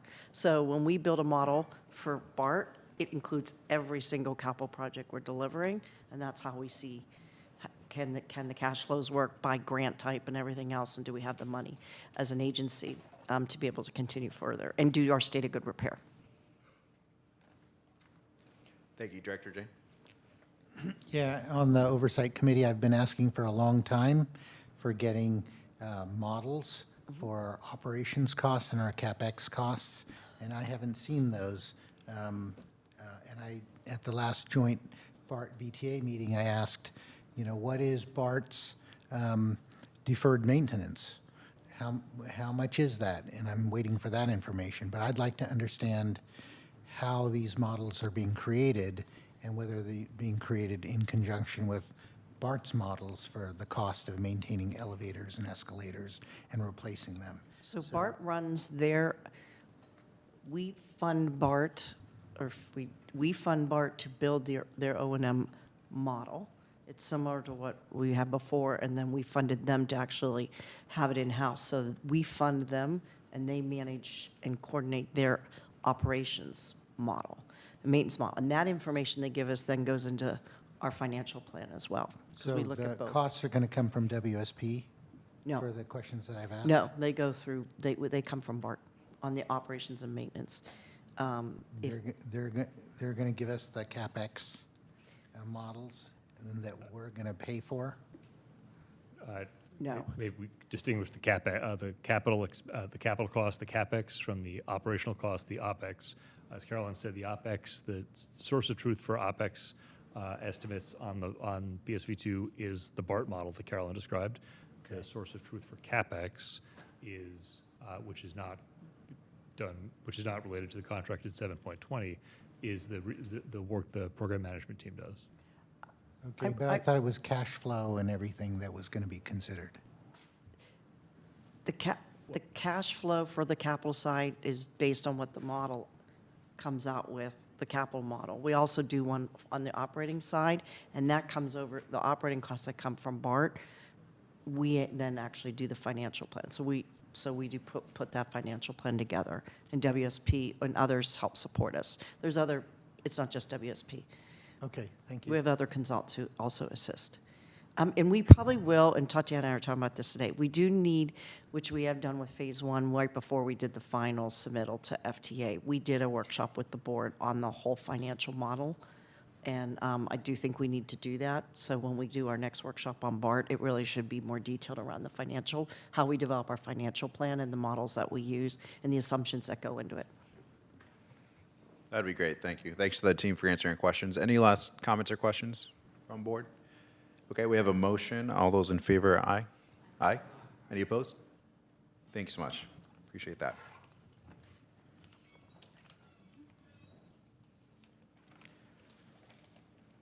That brings us to our regular agenda, and item 8.1 is an action item to discuss an investment framework for a potential sales tax measure through SB 63. And will be kicked off by Scott Haywood, Chief of Staff to the GM. Great. Thank you so much, Mr. Chair, and good evening, board members. I'm here today with Louisa Luong, who is our Manager of Forecasting and GIS, and Jay Tyree, our Deputy Director of Transit Service and Capital Planning. Jay will help me with the presentation tonight, and Louisa is available to answer any technical questions the board may have.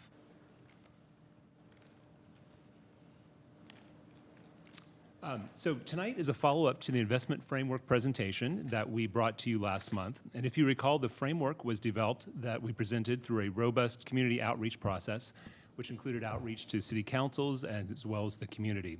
So tonight we'll be reviewing the edits from last month and presenting our initial analysis as to how well each program category meets the goals that we've been discussing. So just a very quick review that you've seen this slide many times before, but we are presenting an investment framework based on a potential sales tax measure that was established with SB 63. And under SB 63, an estimated $264 million annually will be returned to VTA over a 14-year period. Now, SB 63, as we've discussed, is very specific that how these funds can be spent. They may only be used for public transit expenses and roadway repavement projects on roads which are served by fixed route transit.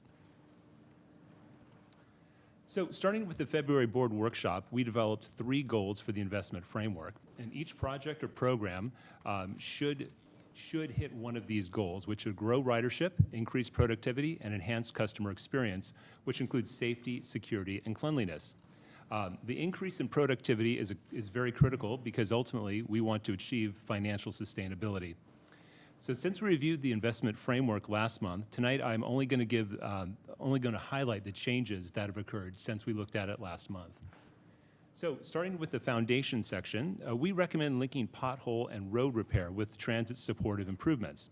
As Jay will talk about in just a moment, we found that road repair in itself was not particularly effective in meeting those 3 goals that we just mentioned. However, when we linked it with transit supportive improvements, we were able to see significant return on investment for productivity as well as improved customer experience. Additionally, we received requests from board members to add increased staff at stations on vehicles under the safety and security improvement section, so we've gone ahead and made that change as well. We do not have any changes under the Reimagine section. This is the same that you saw last month. And then moving to transformation, we have added market-specific service under innovative mobility partnerships as one additional possible project that we might consider. So with that, I'm now going to turn it over to Jay Tyree to talk about productivity, since we indicated how important that is, as well as talk about our initial analysis of the framework presented down. So Jay? Thank you, Scott. So first, I'll recap our strategies. These are our strategies to improve productivity through improving our cost per rider KPI. And so this KPI, we're working on both the numerator, which is reducing the costs of service, and the denominator, which is increasing ridership at both at the same time to make improvements in that KPI. So this strategy framework is called Reimagine, and it has 8 core strategies that are all underway in various stages. On this slide here, it shows these strategies grouped by theme. In blue, you see 2 to improve our structural efficiency, one of which actually the board took action on the consent calendar tonight. You kicked off our new modern scheduling software, and so we're excited about that. Now, the second group is the 4 in yellow for improving transit speed and reliability, since transit speed is a primary driver of our service cost. And then finally, in red, the 2 are about the broader environment that determines ridership ceiling and the return on our investment. These are designed to compound, so no single strategy gets us there alone. This page here shows the same 8 strategies shown by who controls each. And really the point here is that VTA and the cities are co-investors in transit outcomes. Where VTA might control the bus and the driver, cities control the street and the signal. And so the Reimagine framework is as much a partnership agenda as an internal one for us. And so what the modeling says that these 8 strategies will deliver is shown on this page here, which quantifies how they deliver across the 3 metrics that matter most to VTA's financial sustainability: on unit costs, speed, and on ridership.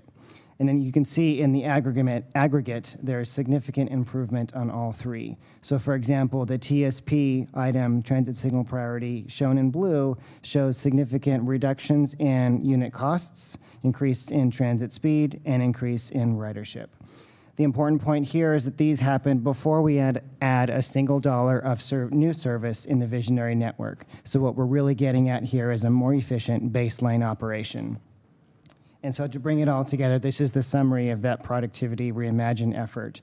This combines the Reimagine modernization in the first column that brings down our unit costs with the visionary service network expansion in the middle columns, which result in more service, and the results are compelling on the KPI in the final column, which is great improvements in the cost per passenger.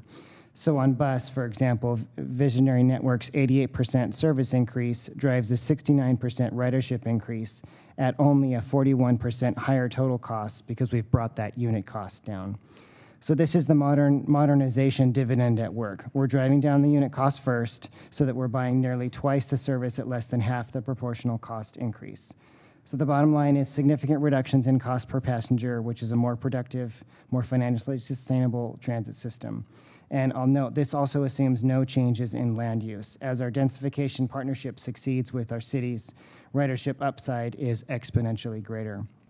So having said all that, here's our initial analysis of how each of the project and programs in the framework performs on the 3 primary outcomes.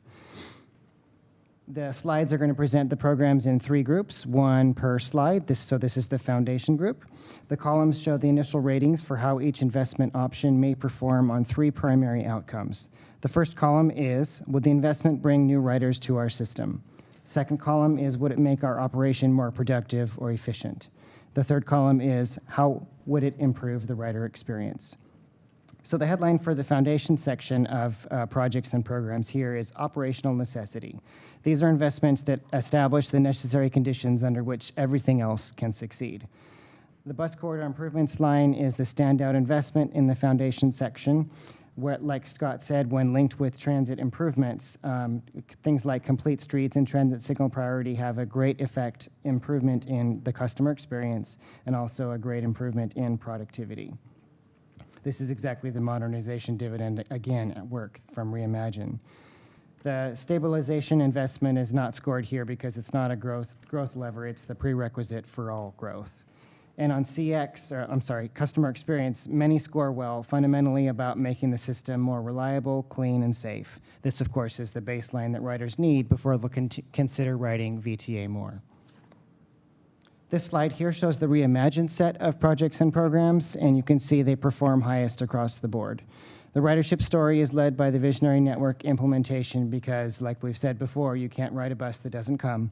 And so the Visionary Network's extra service across the network, which is more service to every route, expansion into new markets as they develop, and faster end-to-end travel times on transit, is showing a huge dividend as shown on the screen here. The speed improvements in transit signal priority in number 2 are about productivity. The 2 reinforce each other, so faster service costs less per trip, which makes service financially more sustainable. The customer experience column here scores very well across this tier as well. Reimagine isn't just about adding service, it's also about making every trip on transit better. So the fundamentals such as faster, frequent, more reliable, clean, and safe transit. So together, this slide illustrates the Reimagine investments are very high return on investment for our dollars, performing well in all 3 outcomes simultaneously. And then my final slide here is the transformation section, which is the longest horizon tier, and this matrix reflects that honestly. Productivity dimension is modest across the tier. These investments are primarily about system capability and coverage, such as serving new markets, modernizing the fleet and stations, and reshaping the network. The customer experience dimension is the clearest signal here. Vehicle technologies and station development score well. These investments really do matter to riders, even when the ridership and productivity impacts are either uncertain or long dated. And then on the third line item, major capital investments are going to require more detailed study in all the 3 of these dimensions. So we're just not in a position to promise outcomes that we've not yet modeled on these. And so the summary here is that transformation investments require a very long runway to prove their value, but that's okay. They pair well with the foundation and Reimagine investments that deliver more near-term measurable results. So I'm going to hand it back to Scott to discuss what's next. Great, thanks, Jay. So in terms of next steps, we are really just at the beginning of this process, and the real work is about to begin. We will be conducting more in-depth analysis regarding how well each project or program meets the goals. Again, what Jay just described was our initial take on it. We will also include other factors when looking at this analysis, including geographical equity, community needs, state of good repairs, as well as financial sustainability.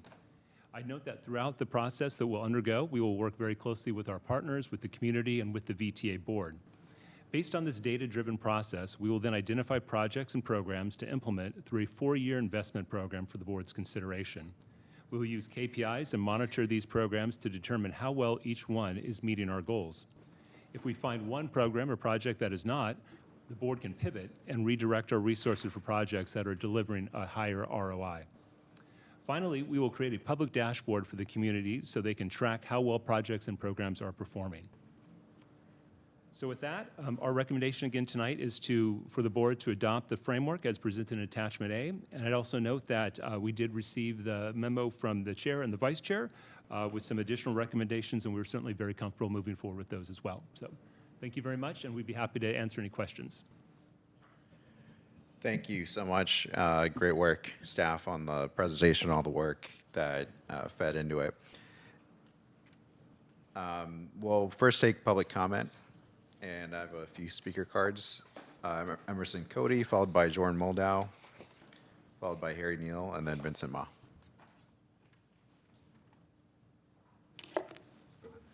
Hello, my name is Emerson Cody, and I'm a college student and frequent public transit user.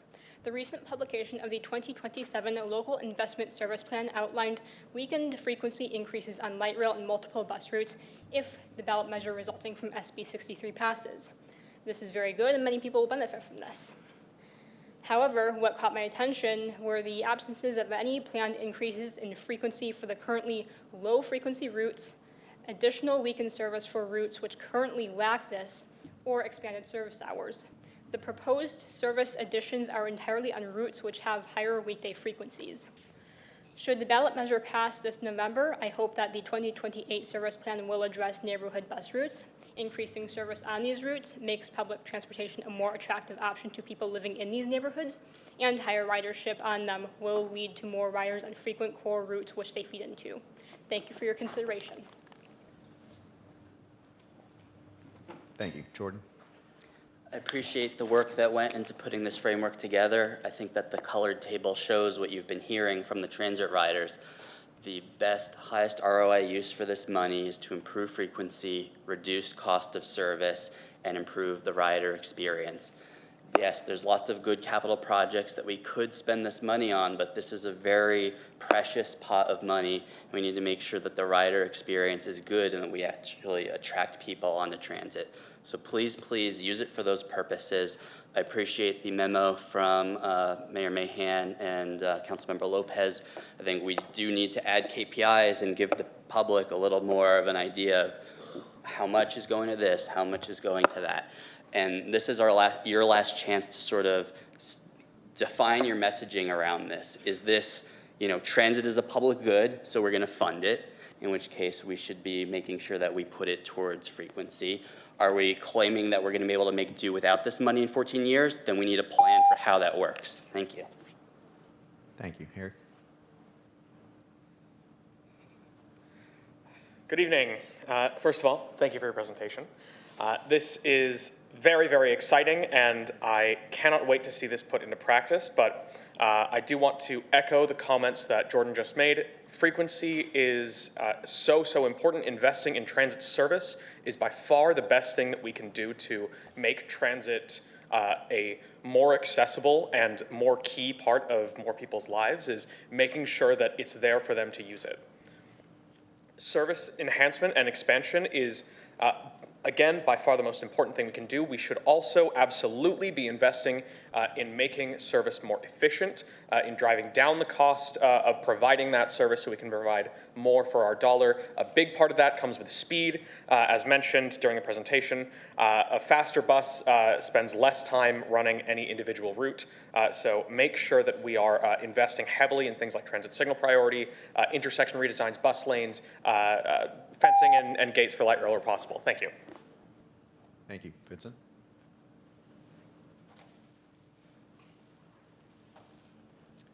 Good evening, members of the board. My name is Vincent Ma. I'm here on behalf of Glideways, which is one of the partners of the San Jose Connector Project, which is a partnership and the public-private partnership with the city of San Jose.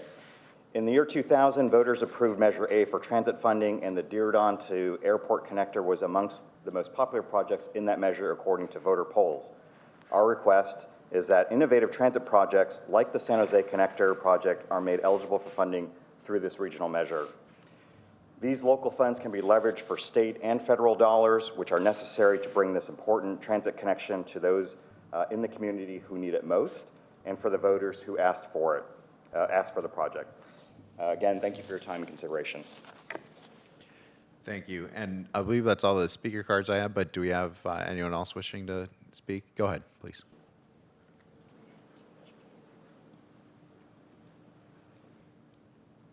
I thought I turned one in. Good evening, Betsy Magus, speaking for myself. I was among the volunteers to collect signatures to put this measure on the ballot. People signed and will be voting for transportation. If you upgrade technology, business practices, it needs to be in service of transportation, and it needs to have outcomes people can see and experience. That's reliable, safe, fast transit that's useful, that people want to ride. As you upgrade bus corridors, please focus on speeding up transit, access to transit, and transit stop amenities, not just repaving the same old streets for cars. I see transit service priority and bus lanes on the list for speed improvements. Do we need to add the other things to this list? Queue jumps, all-door boarding, whatever.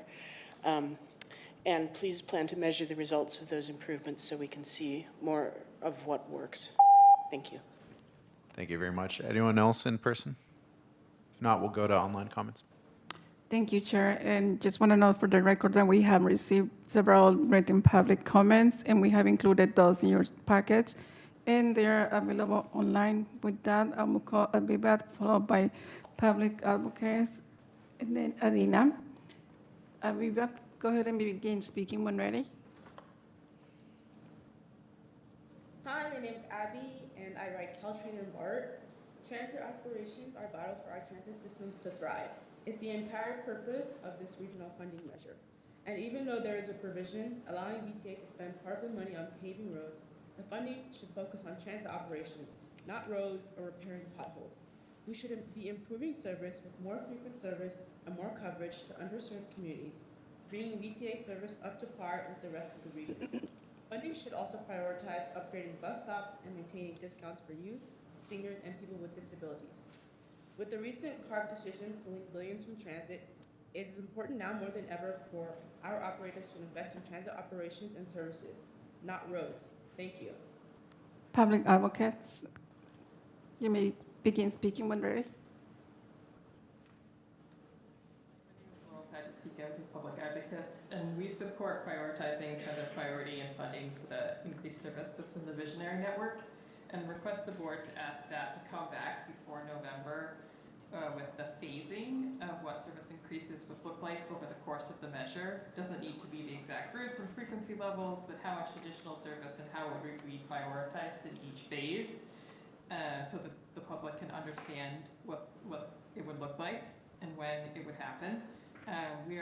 I'm also sort of concerned about what was just said about sort of pivoting based on ROI. I think there also needs to be timelines for when these metrics would be assessed and enough time to really assess increasing ridership, given that it does take some time for people's ridership behavior to change. So I think it would be useful there to be metrics for how often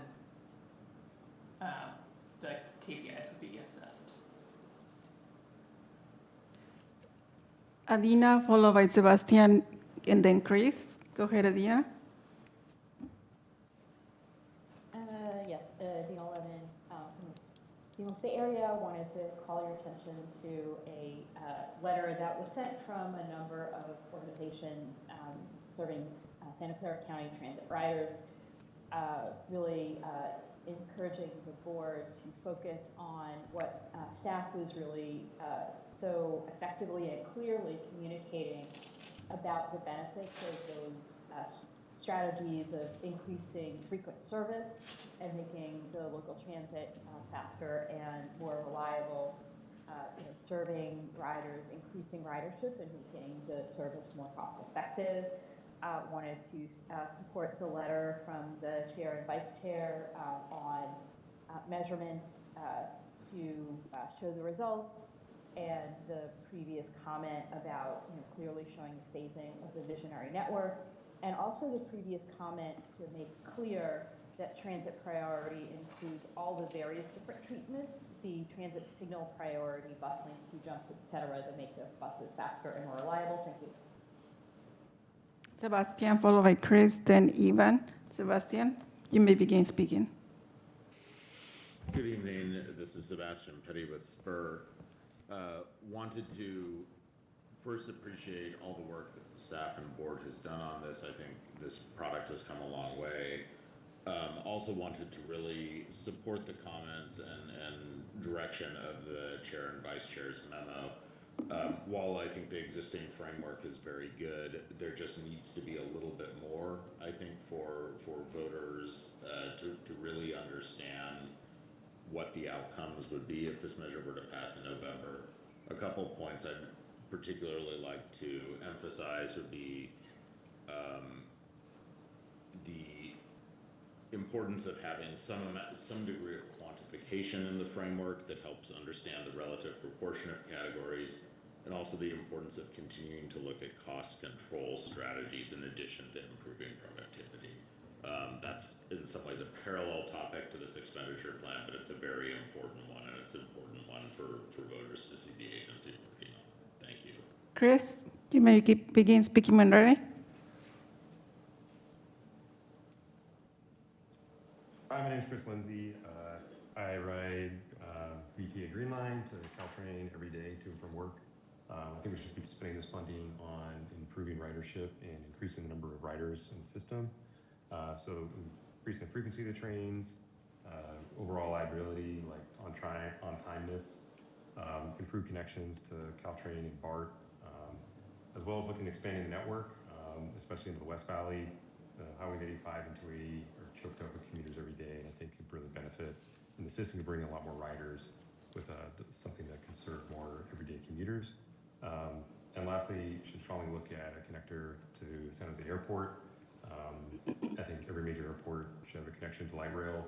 And given we have great networks with VTA, Caltrain, BART, almost next door to San Jose Airport, I think we're missing out on a lot of riders if we don't have that airport connector. Thank you. Ivan, followed by Alejandro. Hi, I'm a local student. Thanks to staff for the presentation, first and board for their careful deliberation on this matter. I deeply appreciate VTA's continued commitment to improving transit speeds through strategies like TSP throughout the county with collaborations with local governments. I'll echo the sentiment of previous commenters here too for more clarification on what specific strategies we could use to improve transit speeds, things like queue jumps and dedicated lanes, things like that. As well as improving service frequency and weekend service on local routes that lack such service should absolutely be highlighted for the use of this money. The corridors in the West Valley, routes 53 and 51 come to mind specifically, as well as improving the physical infrastructure on bus stops and the overall rider experience to make transit a more accessible, easier option for as many people as possible. Thank you. Alejandro. Hi, thank you for working on this. I work in downtown San Jose, and I regularly take the Blue Line to Cole Road. And in some cases, if I miss the train coming from downtown, I find it faster to just ride than wait for the next train, because sometimes it can be like 20 plus minutes. So I think frequency is crucial to increase ridership.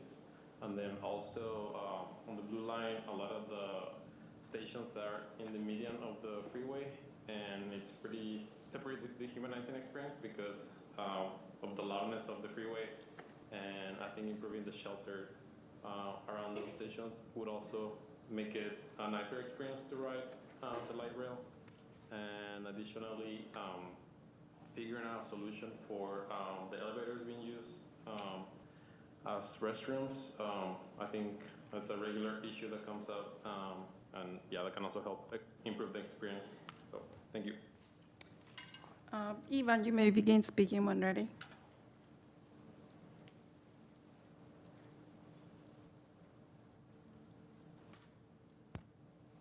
Hello, my name is Evan Shuey. I am with Hike and Bike Transit. It's fantastic to see such a focus on in South Bay transit signal priority and other projects like that allow you to get the most out of the dollars you have. So it's great to see a continued focus on that. Please continue to focus on improving service, more frequency, more coverage. This is a generational opportunity to make sure that you prioritize investing in transit to bring it up to speed with service elsewhere in the Bay Area, and kind of bring yourself into the next generation of transit in the Bay Area. Thank you. That concludes public comment, Chair. Thanks so much. First, I just want to come back to staff. If you obviously can't respond to each of the comments, but just broad overview in terms of how you're thinking, how you'll take that and shape thinking, because even after adoption, there's clearly some more work that's to be done on different pieces of the plan. Yeah, absolutely. In fact, those great comments from the public. We really appreciate it. We'll, especially I think on some of the transit signal priority or the speed improvements, I think those are really some good comments that we'll certainly take in. Questions about the visionary network and phasing, I think we will certainly be addressing those as well. But yeah, we want this to be an ongoing dialogue, and then, we'll continue with the analysis. We'll certainly have, guidelines in terms of when we would recommend a pivot. We certainly don't want to pivot from something too early or anything like that. And we would do all this with the board as well. So we get everyone's input. Jay, did you have anything about the visionary network? Okay. Thanks much, appreciate it. And as I said, great work that went into this. I'll come back to board members for any comments or questions, and I'll start on this side, start with Vice Chair. Thank you, Chair. Appreciate it. Thanks for the presentation. And I think this really represents progress. As we all know, we started this conversation, I forget now how many months ago, about the opportunity for revenue being this kind of once-in-a-generation moment where we can kind of transform the way we operate, think differently, make some strategic investments, and put ourselves on a different and better trajectory. And as you all know, I've been most concerned about long-term sustainability. We want more people to use the service, but more riders can't just translate into more cost. At some point, we hit a breaking point there, and the public just isn't willing to subsidize more. So we need to get more efficient. So we started developing this model, and the idea was, okay, we want to increase ridership while bringing down the cost per ride, basically. And that should get us to a place where we're serving more people, having more impact, but doing it in a way that's fiscally sustainable. And I think this model, and my team went ahead and just put it all together into one mega chart, is a really good start. The memo that the chair and I and our teams worked on, really just asks us to go deeper, refine the analysis. A couple of things I want to highlight. I mean, one is when you take all the bets together, it is worth just noting that on that first vertical of ridership growth, we have one potential bet here that we think is very high in terms of impact. So just one, 0 that are high, 3 that are medium, and then the rest are kind of less. So not a lot of bets there. That one thing that points to me, though, is to take into account some of the other things we highlighted around maybe we need to think about untapped rider markets, for example, that are not necessarily being captured here. I also think and this isn't in the memo, but it's just food for thought for the next step after we do some deeper modeling. If we have more conviction around some of these higher impact bets, can we front load pilots to get data faster, to kind of de-risk it, to actually spend more of the dollars and have more time, assuming there are more dollars, to bet on the right things that move the needle the most. So if we think, okay, taking the headways on a given route from 20 minutes to 15 minutes is likely going, I appreciate in the slides, we actually started to see some numbers on what we're projecting. We think that's going to increase ridership by X%. Let's just pick a route and do it. Maybe we can even find that in our current budget, to like pick one route and do it. If we think making sure we pave we do the pothole repairs, or maybe it's the micro-mobility, the last mile pilot is a big bet. I think, and I know we have a history of piloting, I'm not trying to imply that we don't already do this, but taking the deeper analysis, getting more conviction around which bets are most impactful, and then chunking it out into, let's go do it on one route or in one part of our network, I think could help us learn faster and refine the model. And then on that independent financial efficiency and sustainability plan, the hypothesis is we do all these things, we pick the right things, we're iterative, we test, we find the ones that work, we double down on them, and they really pay off. Ridership goes up, cost per trip goes down. Well, where does that ultimately get us in terms of sustainability? Because I certainly don't want to be out there telling the public, hey, if this measure passes, it's just a bridge and we won't need it again. I don't know. I mean, that was kind of a hypothetical. That was sort of a like, well, that's a good thought process to go through, but at some point we got to actually put some math behind it and say, how much are we really increasing? How much do we think we're increasing fare box recovery, and kind of what does that mean overall for us financially? So I think I think we've made a lot of progress. I just think we need to keep pushing ourselves to go deeper and then frame up where we can piloting of things that will help us get real world data as soon as possible, rather than just because there's a lot in here. You've got on the bullet points 31, I think 32 discrete types of bets, each one of which is very complicated. So we're not going to be able to do all these things to the extent that we want. So we're going to have to really figure out how we're going to get real world data to know where to double down. But I appreciate that we're taking a more data-driven, iterative approach. We're setting ourselves up to actually experiment and just be really thoughtful about how we do this in a way that actually transforms the agency. I think the memo highlights where at least the chair and I saw opportunities to go deeper, and I hope colleagues concur. Thanks, Chair. Thank you. Any brief comments from staff? I just certainly agree with that. That's what we want to do, is go deeper. So just would concur with the vice chair. Thank you. Director Abacode? Thank you, Chair, and thank you to staff for the presentation. Definitely, I think there's a lot of good work to be done, and going deeper to support that. I do want to thank you for adding the items of the ability to pivot from underperforming projects, as well as more visible safety and security examples. I would just say that moving forward, and it's in particular around safety and security and cleanliness, and I saw on the chart it's rated low for increasing ridership, but when we hear the stories about BART, for instance, and I actually had a conversation with the CEO of LA Metro, who had shared with me their work in doing cleaning their system up. It seems like, and that's what I hear the most from riders, it seems like that would be higher. So my request would just be that we allow for some flexibility with these categories and the ratings as we move forward, and more clearly define what we're looking to do in these categories. And then the other area that I would, I'm trying to, I don't know if it fits where or if it's in here, but working with the Culture and Climate Committee, you know, I guess I see that since we are a service organization that relies on our staff and our employees, there's work that we need to obviously do in culture and climate, and to me that translates into better service delivery.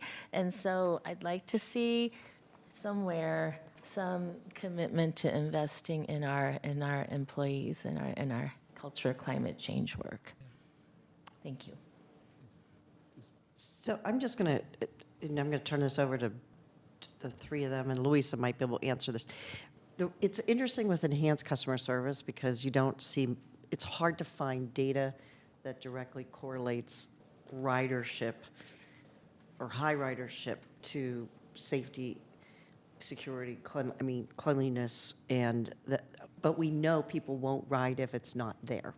So a lot of it is foundational and needing to continue to do it. And it doesn't have to be at the highest cost of like developing a new extension or some of the other things. So it's a matter of continuing to do it. So even though something may look low, we really are still trying to actually get more data analysis around those actual features in our system.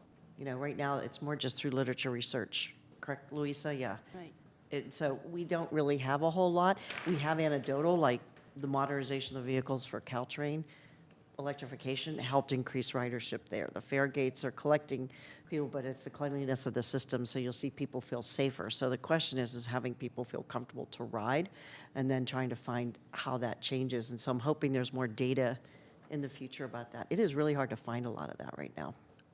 When you look for the data, are you looking specifically in comparison within the U.S., or are you looking worldwide? Because Worldwide. You are.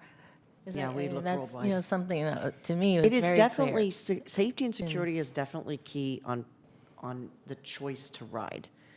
And that's what's really important. So what's really important to me then is to make sure that we have good customer experience. So even though we don't know how it does on the ridership, it is really important for us to be able to maintain our ridership and to actually have people who decide to join to feel safe and comfortable. So that's the reason why it sort of lays out there separately from ridership, because it's still an important thing to invest in. Yeah, I guess I think about BART and what they've done, and those were seems to be the focus areas, and so it seems very clear to me that folks came back because they. And that's what were we'll cleaner, find out when they safer, start and- to do their surveys again. We'll start to find out some information, and that will be good because we need data. I mean, really, and we're actually trying to look at our customer service surveys and link them to sort of where our ridership is, and if we see improvements, are people, well, how important is that? And so we're actually trying to take a look at that. But yeah, it's probably more difficult, but we don't want to not invest in it. Even though it might say Okay, low yes. on ridership, it's very important that we maintain and we enhance customer service. Yeah, and that's, yes, that was my hope, is that we don't just, we're not too rigid on our scoring, and that we maintain that flexibility. Thank you. Thank you. Any more on this side?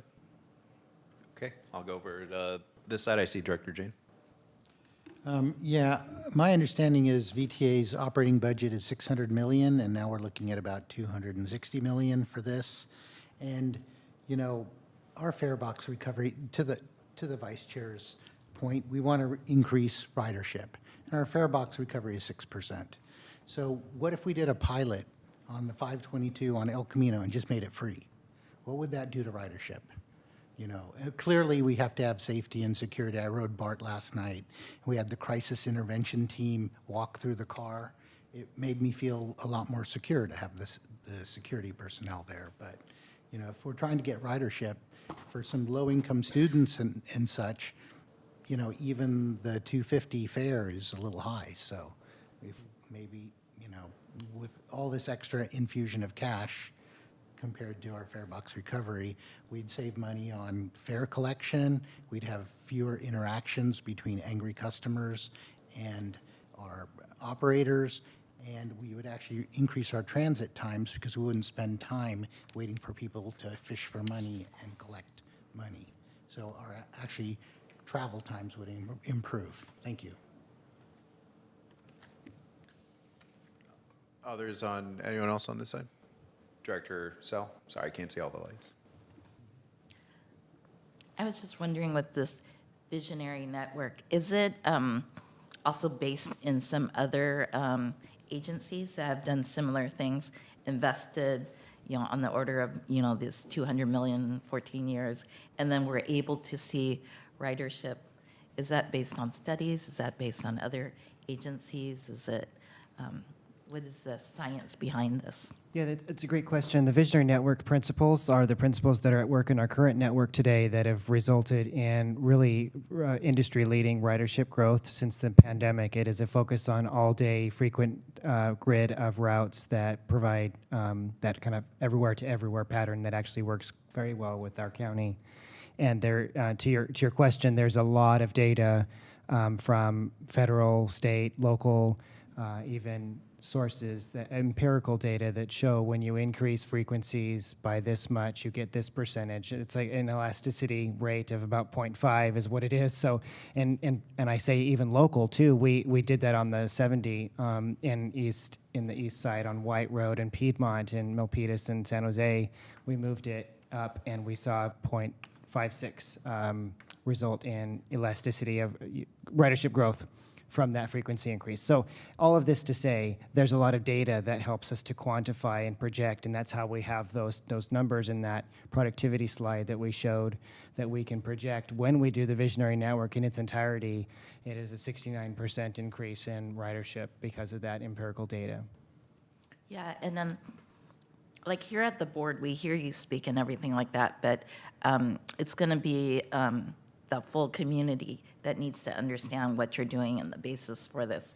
So it would be nice if you were able to communicate and convince people about past success with increasing ridership and in a simple way and simple case study, and I don't know, just a thought about that. But thank you for your work. If I can add one more thing, the visionary network is obviously a large ticket item, and it wouldn't be implemented all at once. It would be implemented in phases. We currently have it laid out in 8 phases that will be implemented over the years. And by the way, at each point, the board of directors will adopt that and make that actually those service changes.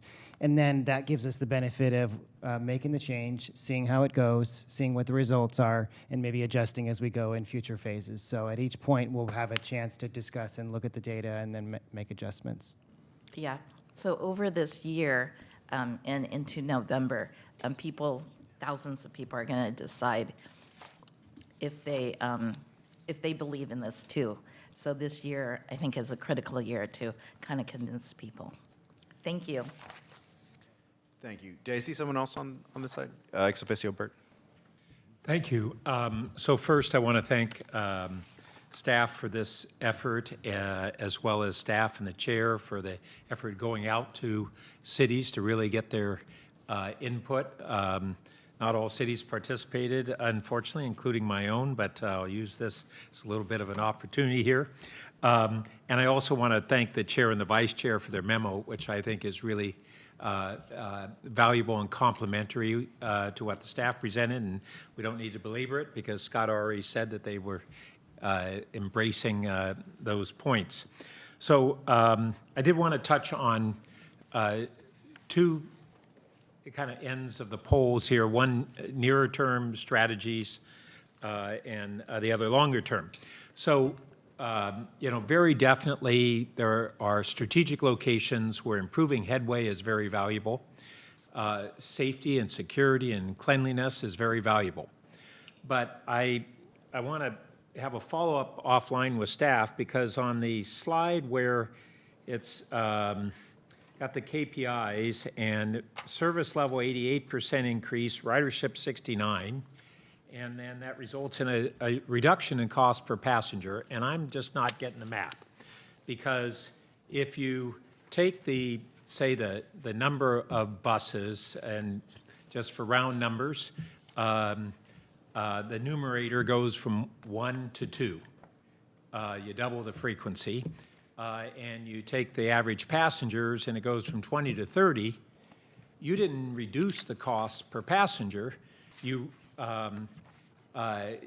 actually increased it. Now, we may have other measures that we reduce the cost per vehicle mile, but that's different from the cost per passenger. So I'm not getting it. So how do we increase the cost or reduce the cost or get more passengers, basically? Safety, security, even frequency, but also there are great social and even political values and support for our agency by providing transit passes for low-income workers and residents. And we've done pilots on our programs, but this is really how Caltrain with our Go Pass program has had great success. San Mateo County has just now come forward with a program to subsidize Go Passes throughout the county. And it's not on our radar to do that for our own bus and rail system, what's more Caltrain. And I think it hits a social need. But what I'd really like to see is, what's the cost benefit? If we spend $10 million on subsidizing our transit passes for approximately 100,000 people, especially if we leverage those dollars with city funds and philanthropy funds and grants like we do in our TMA, it can have a huge impact on serving a lot of people who actually are choosing or may choose to use transit, because if we drive down the cost by making it free to them, they either have greater opportunity for mobility or they might choose transit over driving a car that for them is expensive. It may not be expensive for many of us. But I think this is a really important component that we should think more about and incorporate. I don't know the answers on what really will be that cost benefit, but I think we should look at it carefully. My intuition is we'll get more bang for the buck for that. All those things should be done, but in terms of proportion, putting a minority of the dollars on those subsidies may get greater benefit than spending them elsewhere. On the other end of the spectrum is the technology part, and the Vice Chair has made the point that if, 10, 15 years from now, we're doing more of the same, that's not a measure of success.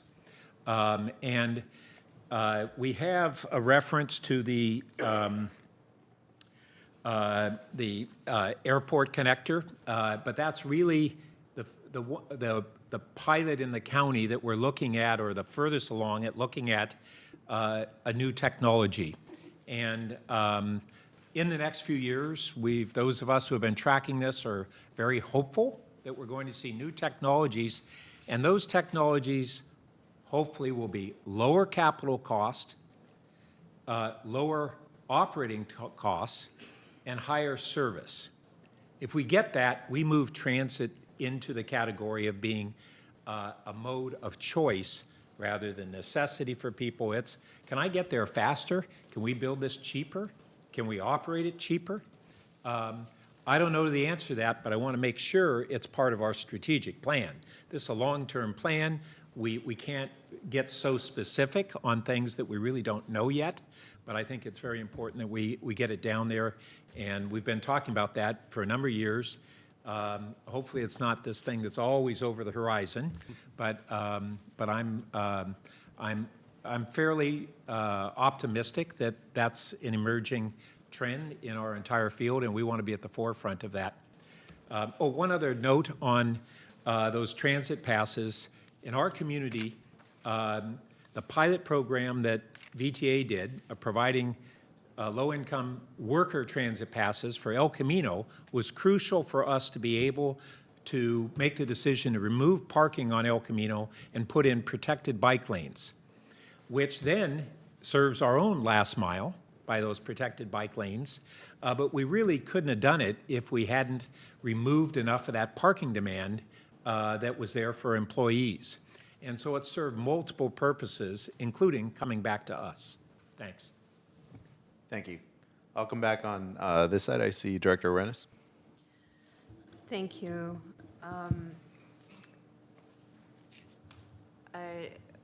I really am interested in learning more about what Director Burt was talking about with the vouchers. And I don't know if you, Director Burt, do you have the research for those low-income vouchers that you were discussing? That was through the TOC grant program, was it?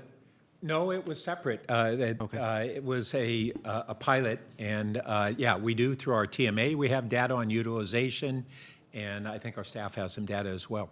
That's really interesting. I think it's an opportunity for a lot of really different kinds of ideas to be explored. So I really that spoke to me. One is because we want to make sure that the high-need communities are not forgotten, and sometimes high-need communities are not always the ones who are using the system. And I will mention our South County area is very distant from the kind of the city center of San Jose, where most of the population is and where most of the higher ridership is happening. Obviously, you have more population in one, concentrated in one area. They're going to use bus lines and use public transportation at a higher rate. But nonetheless, they are high-need communities. And so one of the questions that I have is, how do we take that into account? How do we continue to invest in high-need communities, even if they don't result in the high propensity of utilization? Yeah. That's a great question. So the board has adopted a framework by which we do service planning and how we allocate our resources, which is a 90-10 framework, which means that 90% of our resources, it's direction to staff, 90% of our resources should be spent on the highest ridership areas, and then that leaves 10% for other things. And so the board gets to decide how to allocate those. And so when you see a service plan that we bring to you every October, we include service changes for both of those. And you can make the decision, we're not putting enough in this area, we're not putting enough in this new market, we're not growing this. Even though it might not be high ridership, it's still through that framework that we still can serve and kind of be the get out in front of maybe land use developments, or get out in front of an area that might be developing, or it might be, an important senior center, hospital, whatever it may be. There's other reasons that we can do that. So we bring those to you as the board to weigh in on those service changes as we do every year. Well, that would be really interesting to see what that 10% can get us. If it could actually get us from Gilroy all the way to San Jose. That would be interesting. So the next question I would have for you is, how do we get this input from those high-need communities? How will you integrate their feedback so that they can inform and start really shaping what we're going to do? We do it every year as part of our service planning. In fact, just last week, we kicked off the development of our 2027 service plan. And so we're doing engagement efforts across the county. This year or next year's plan is a lot about Mountain View and what's going on in Mountain View with the closure of the Castro at the Caltrain tracks. And so there's a lot of focus there. Next year, it's going to be a lot about East Ridge to BART Regional Connector opening and what that rail service looks like and how the network around it all kind of feeds to it.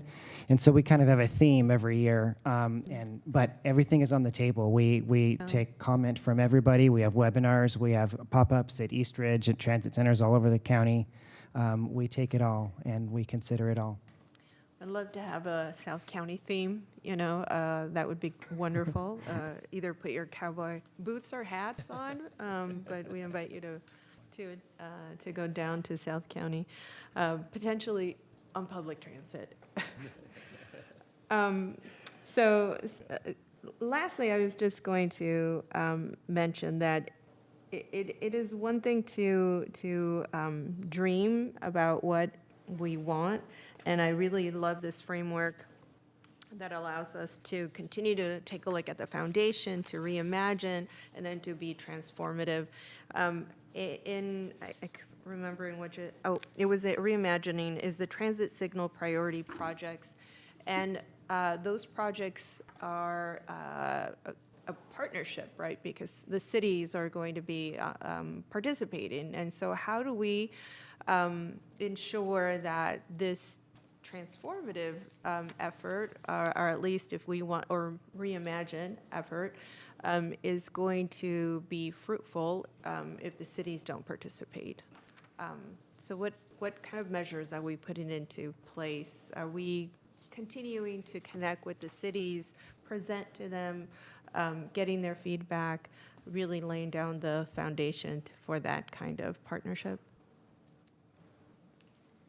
Yeah, I think that's one reason why we've looked at even the road repair will be tied to priorities, because in order for us to reach our goal of higher ridership, we need to have that connection.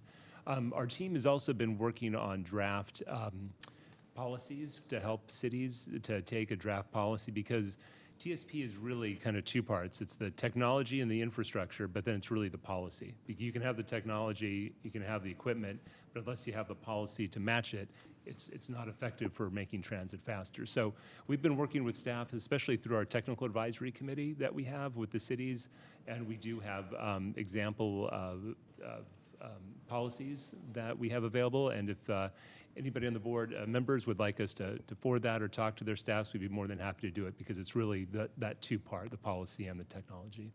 Wonderful. I appreciate it. And I think I heard Director Burt, you say that your city didn't participate in giving some of the feedback, and I wonder if you would, could you share how many cities? I don't want to shame anybody, but I just want to know. I'm not trying to. I just want to know how many cities didn't participate.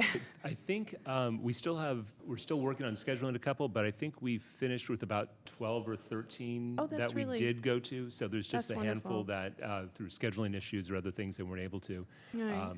There's a couple in the West Valley, but we were able to meet with the West Valley mayors and managers as well, so we were able to at least talk to it. That's wonderful. And of course, we went to PAC, our Policy Advisory Committee, where we did have representatives from those cities as well. I would suggest from the cities that may not be participating, I think one of the major users of public transit are families, and so I wonder if there's an opportunity for you to maybe connect to the largest school district in the area, and that way you get some feedback, even though the cities may push back or for whatever reason not participate, although I don't know why you wouldn't want to participate in this investment plan, but for whatever that is, I wonder if we can maybe pivot and go to a school district or another body that allows for a level of feedback that would help. Happy to do that. Cast a wide net. Thank you. Definitely. I appreciate that. And I will note that I was part of a meeting with, I think about 30 school districts with the Santa Clara County School Boards Association. So definitely valuable feedback. There have been others that have individually engaged us. And not to sell Palo Alto short as they did endorse the measure, but they'll still get the opportunity, even if it's after the adoption, to discuss if they wish to do so. But appreciate the hard work of our staff and being flexible. My comments are, I think, really aligned with yours, Director Arenas, and it was something that our very first commenter brought up, which is that, yes, we have this board adopted policy under the Visionary Transit Network that we've made the split 10 to 90% for coverage versus some of our higher service areas. So while I support what's here, I don't want it to become a self-fulfilling prophecy where the areas that are already rich in transit service get these great frequencies and all this investments and de facto disinvestment in some of the broader systems, and so South County and North County as well. And we heard very thoughtful feedback from many of those jurisdictions about ways that they could still benefit, even if they recognize that it may not ever be the same level of coverage as in the urban core. I think all the meetings that I was in from those jurisdictions acknowledged that, but still had very thoughtful, specific ideas to those communities for how it could be invested. So I don't want that to be lost, particularly when we're asking the entire county to support this plan, not just particular cities in the urban core. So I know I do believe that our staff shares those values, but I just didn't want that to go without saying, and it should be part of the consideration as there's further phasing and it's brought back. I'll go. Yeah. I'd like to call for the vote. Please. I'll be glad to make a motion to adopt the investment framework for a potential sales tax measure. Second. Second from Turner. Do we need to incorporate the letter? I'm glad to include the memo. My thinking was it was already received by staff, but yes, with the memo with the seconder's consent. Yep. Great. Any final comments? All those in favor, aye? Aye. Any opposed? Thank you so much for all your work. Thank you very much.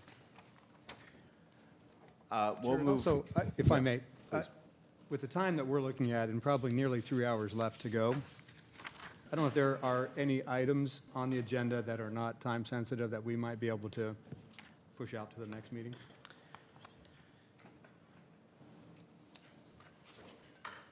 Yeah, I'm hearing from staff that you can probably push the express lane item, which was heard as committee. Would that be possible?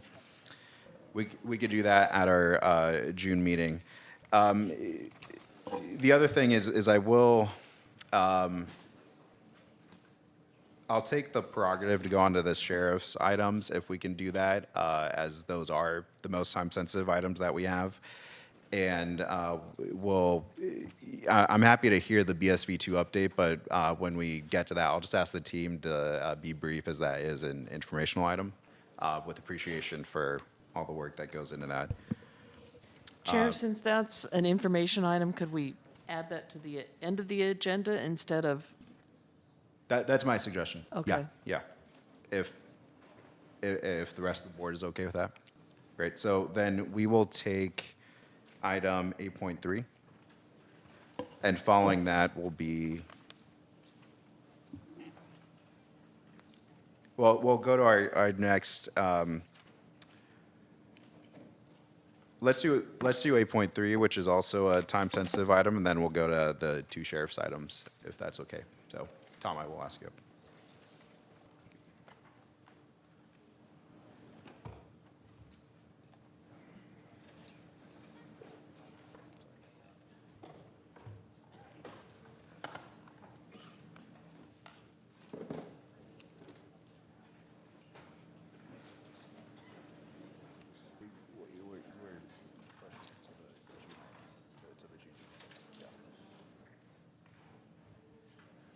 We'll do 8.3, and then we'll hear the sheriff's item, but there is a time-sensitive action item for the BSV2 Delivery Partners contract.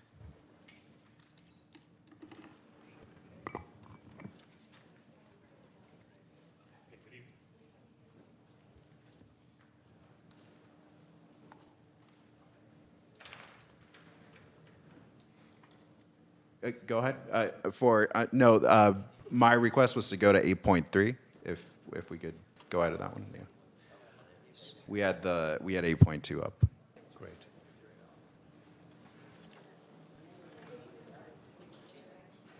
Yes, and again, for members of the public, we'll defer 8.5 to the June 26th regular meeting scheduled at 9 a.m. My apologies to those commenters, as we did have a number of them for that item. Go ahead to the team for 8.3. Okay, thank you, directors. This is item 8.3. This is an action item requesting your approval of a new contract with our program, with a new program management team called a joint venture called BSV2 Delivery Partners. It's a joint venture of HNTB and WSP.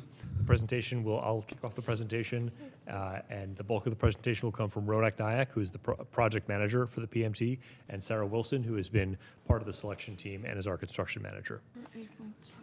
Let's see, here we go.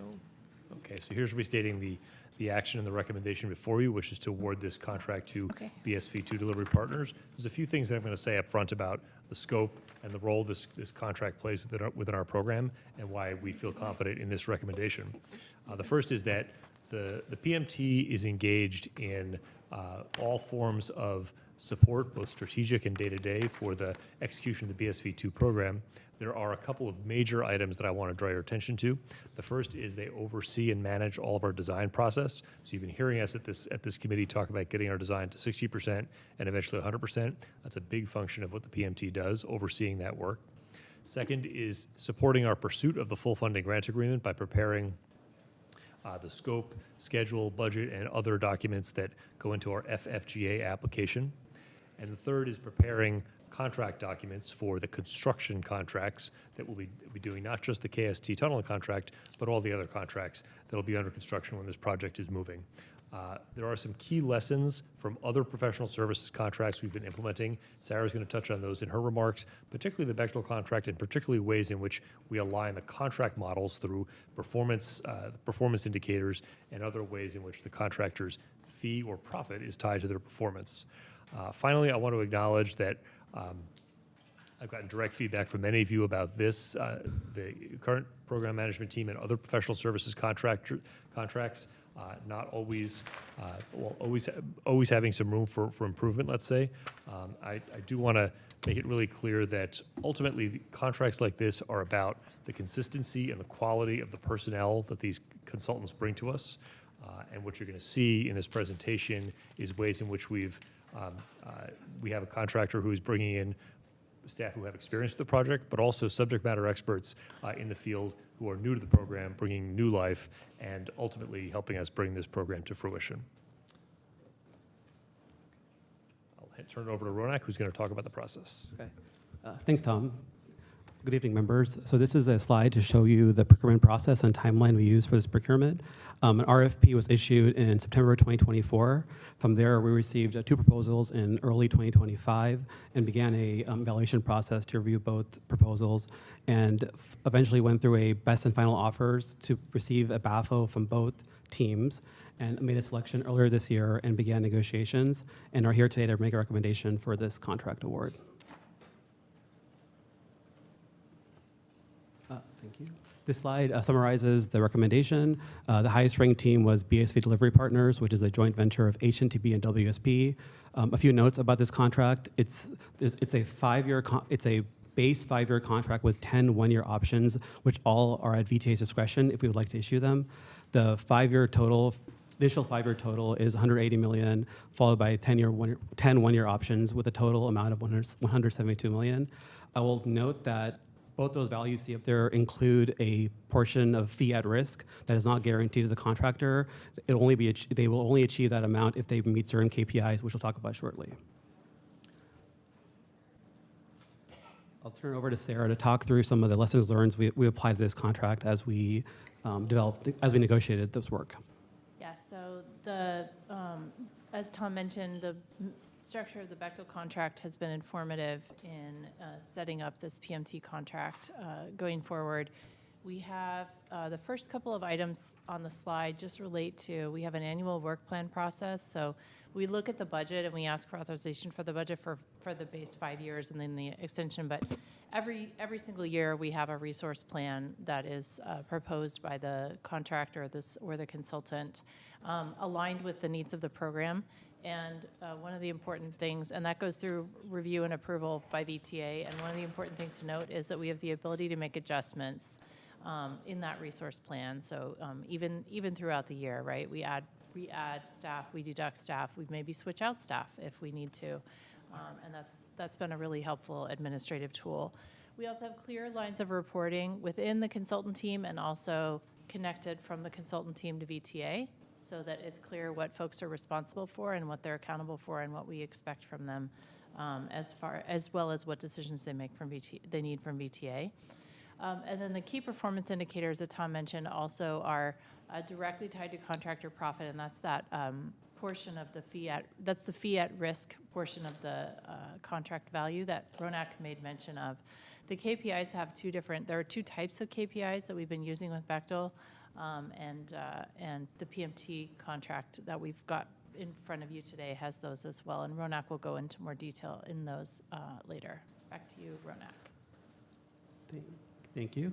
So as part of our negotiations, we spent a lot of time focusing on the first 5 years where the highest amount of work is planned to be performed. So we focused a lot on level of effort and staffing levels, both on staffing that would be on the project full-time, but also the subject matter experts that would be provided as the project advances design and prepares our federal funding documents. We also negotiated strong cost control language around escalation to lock in price certainty for the first 5 years of the contract and tying salaries increases to time on project. So people that are actually working on the project for a minimum of 2 years will only be allowed to get certain salary increases. So there's language in the contract to help retain strong talent on the project, but also be able to swap out people as needed. Also, the contract will be administered through annual work plans, which will have key deliverables assigned to each fiscal year, along with the KPIs that they'll talk about shortly. So there will be two types of KPIs, as Sarah mentioned, Tier 1 KPIs and Tier 2 KPIs. Tier 1 KPIs are generally output-based KPIs. So these are KPIs where the contractor has direct influence over or direct output or can deliver direct outputs from. This will include reporting, timely submission of documents, making sure submittal reviews are completed on time. Tier 2 KPIs are outcome-based KPIs where the contractor can influence outcomes or results on the project. So this will include areas where the PMT may not be directly overseeing, but can help resolve issues or resolve issues or challenges in a timely manner. We'll also have KPIs around staffing performance to ensure that there's KPIs around retention of staff that are good for the project, but also ability to swap out staff in a timely fashion if we need replacements as the project evolves over time. This slide shows you a high-level cost curve for the overall contract value.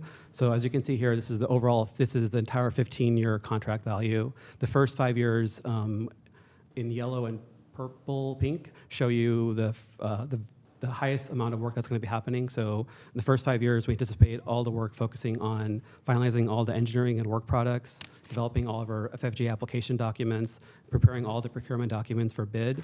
And then after that 5-year period, we transition over to heavy construction. So the PMT would focus on day-to-day project management, project controls, and reporting, assuming we'd execute all those options.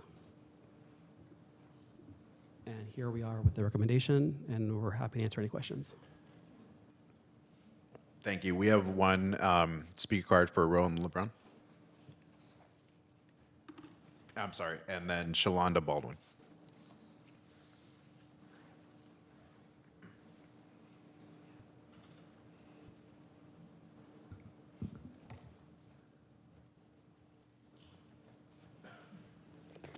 So first of all, let's be very clear. These are not new people. They're the same people that got us into the mess we're in right now. There are two kinds of firms out there.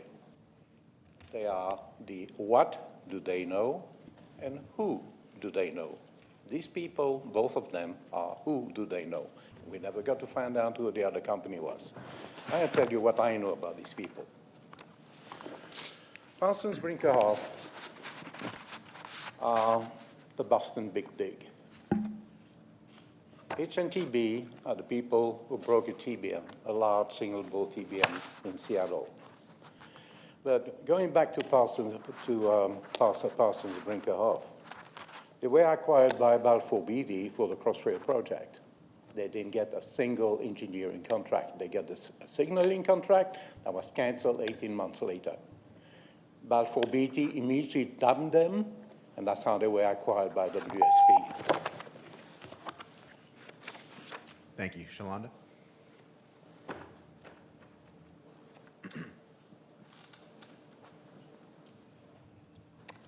Good evening, members of the board. My name is Shalonda Baldwin. I am a senior vice president with WSP, representing our joint venture, which is HNTB, which is known as the Business BSV Delivery Partners. I'm here with my fellow colleagues, board of director colleagues, which are Shannon Gaffney and John Fisher. On behalf of our two firms and over 30 subconsultant partners, many of whom are small businesses and disadvantaged firms, local to Santa Clara County, we appreciate the opportunity to address the board this evening. One of my roles as a member of the joint venture board is to support our team in working with Tom and the VTA team to find and make available the right resources at the right time to advance the program. On behalf of our joint venture, we commit to this board that we will bring the world-class technical experts to deliver. Thank you. Thank you. Do you have anyone online? We do. Thank you, Chair. Blair, you may begin speaking when ready. Hi, Blair Beekman, longtime San Jose resident, now live. Blair? Yeah, sorry about that, I got it. I'm Blair Beekman, attending the meeting tonight. I arrived late, but it's really nice to hear everyone. Happy June to everyone, happy election time to everyone. Interesting time. Thanks for this item. I was really interested in the concept of a 5-year contract and then a following. I think I read then the following 1-year contracts for 10 years. That's pretty significant in how to work. That's unique. And what Roland has said, that's kind of reserved for a very special group in working that way. It's an interesting system to work. And San Diego has been doing some of those same things lately. So I noticed the similarities. So I just thought I'd mention it this time. And good luck to the remainder of the meeting tonight. Thank you. That concludes public comment, Chair. Thank you. Do we have, I see a light over here, Director Jane, and then I think Director Kamei. Yeah, thank you, Chair. I have expressed publicly my concerns about HNTB and WSP in the Oversight Committee many times. At one point, they had nobody with large tunnel experience, as was my understanding, and I read through the contract, and, you know, if you read through the staff's recommendation, it says the contract applies key lessons learned from previous professional service contracts, including higher qualification standards for key personnel. So that was concerning. That's something I expressed in the Oversight Committee. I'm pleased to see that we have KPIs for retention of key personnel. I'm pleased to see that Matt Fowler is on this project. The thing is that there were 2 bidders, and what staff's report says, the proposal submitted by BSV delivery partners demonstrated a strong understanding of the BSV2 project. Well, they've been working on it for a long time, so that's not really a surprise. So in the actual contract, I see there are 2 types of personnel listed there. There are key personnel and key subfunction personnel. There's a bunch of names in there, and I don't know which of those have the KPIs associated with them. So I'm trying to understand. I don't want to be in a position where they present a certain number of people and then they shuffle them around later and we lose those people. And I know there's KPIs for retention of those people, but I want to understand which people are subject to those KPIs, because we need to have some very seasoned people on this project. The other thing was, this came up earlier, was the conflict of interest. Nicole Chapman talked about the OCIs. And the thing that concerned me was the number 2, unequal access to information. The bidder has more information than others. So it seems to me that BSV delivery partners had more information than the other bidder. So I want to be reassured that the KPIs apply to all of those key subfunction personnel. Thank you.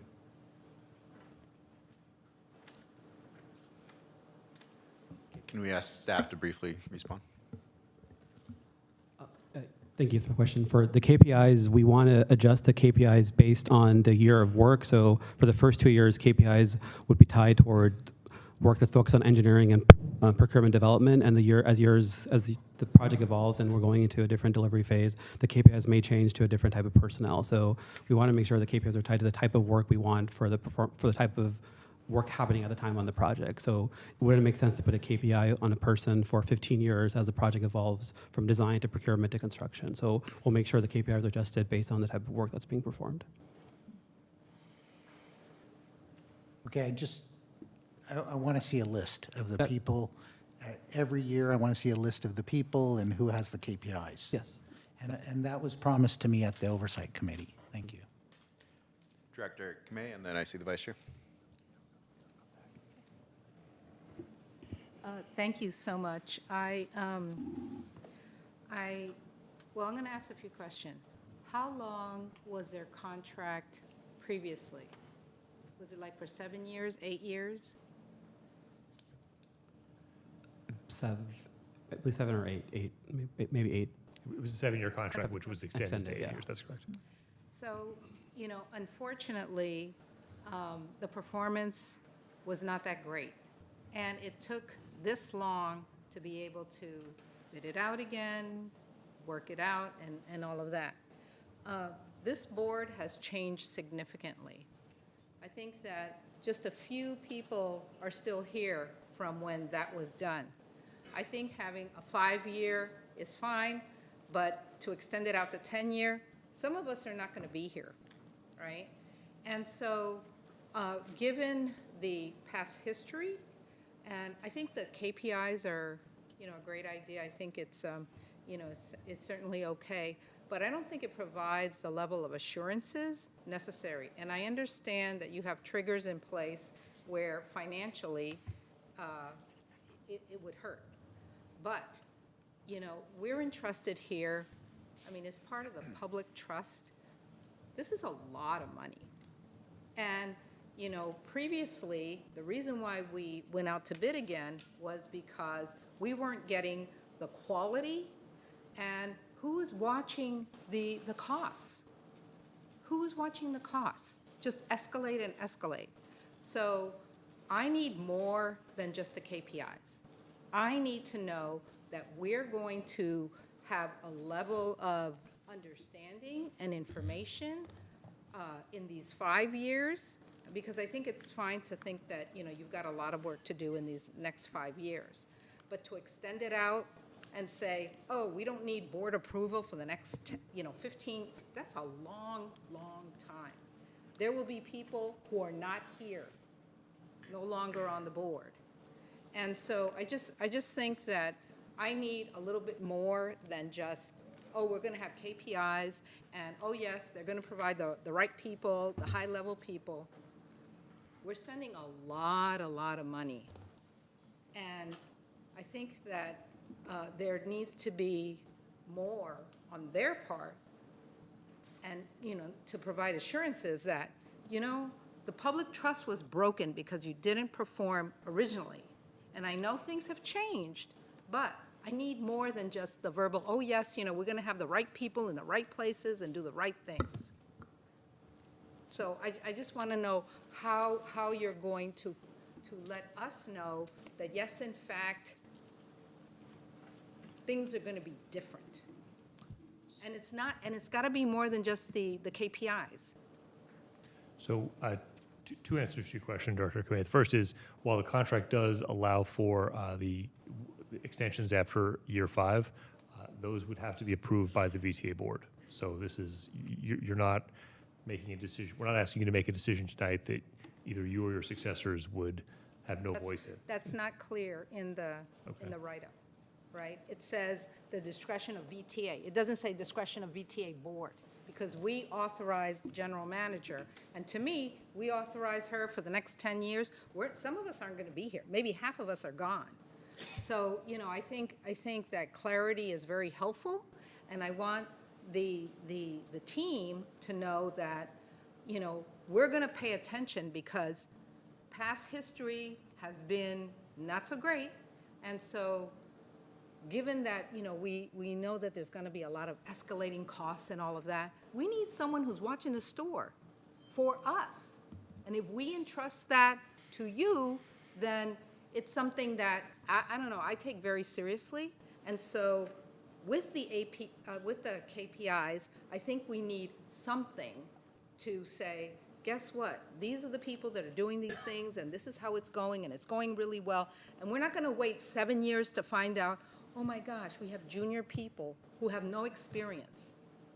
I'm not saying that's going to happen moving forward, but I want to put it out there to ensure that we are looking at this.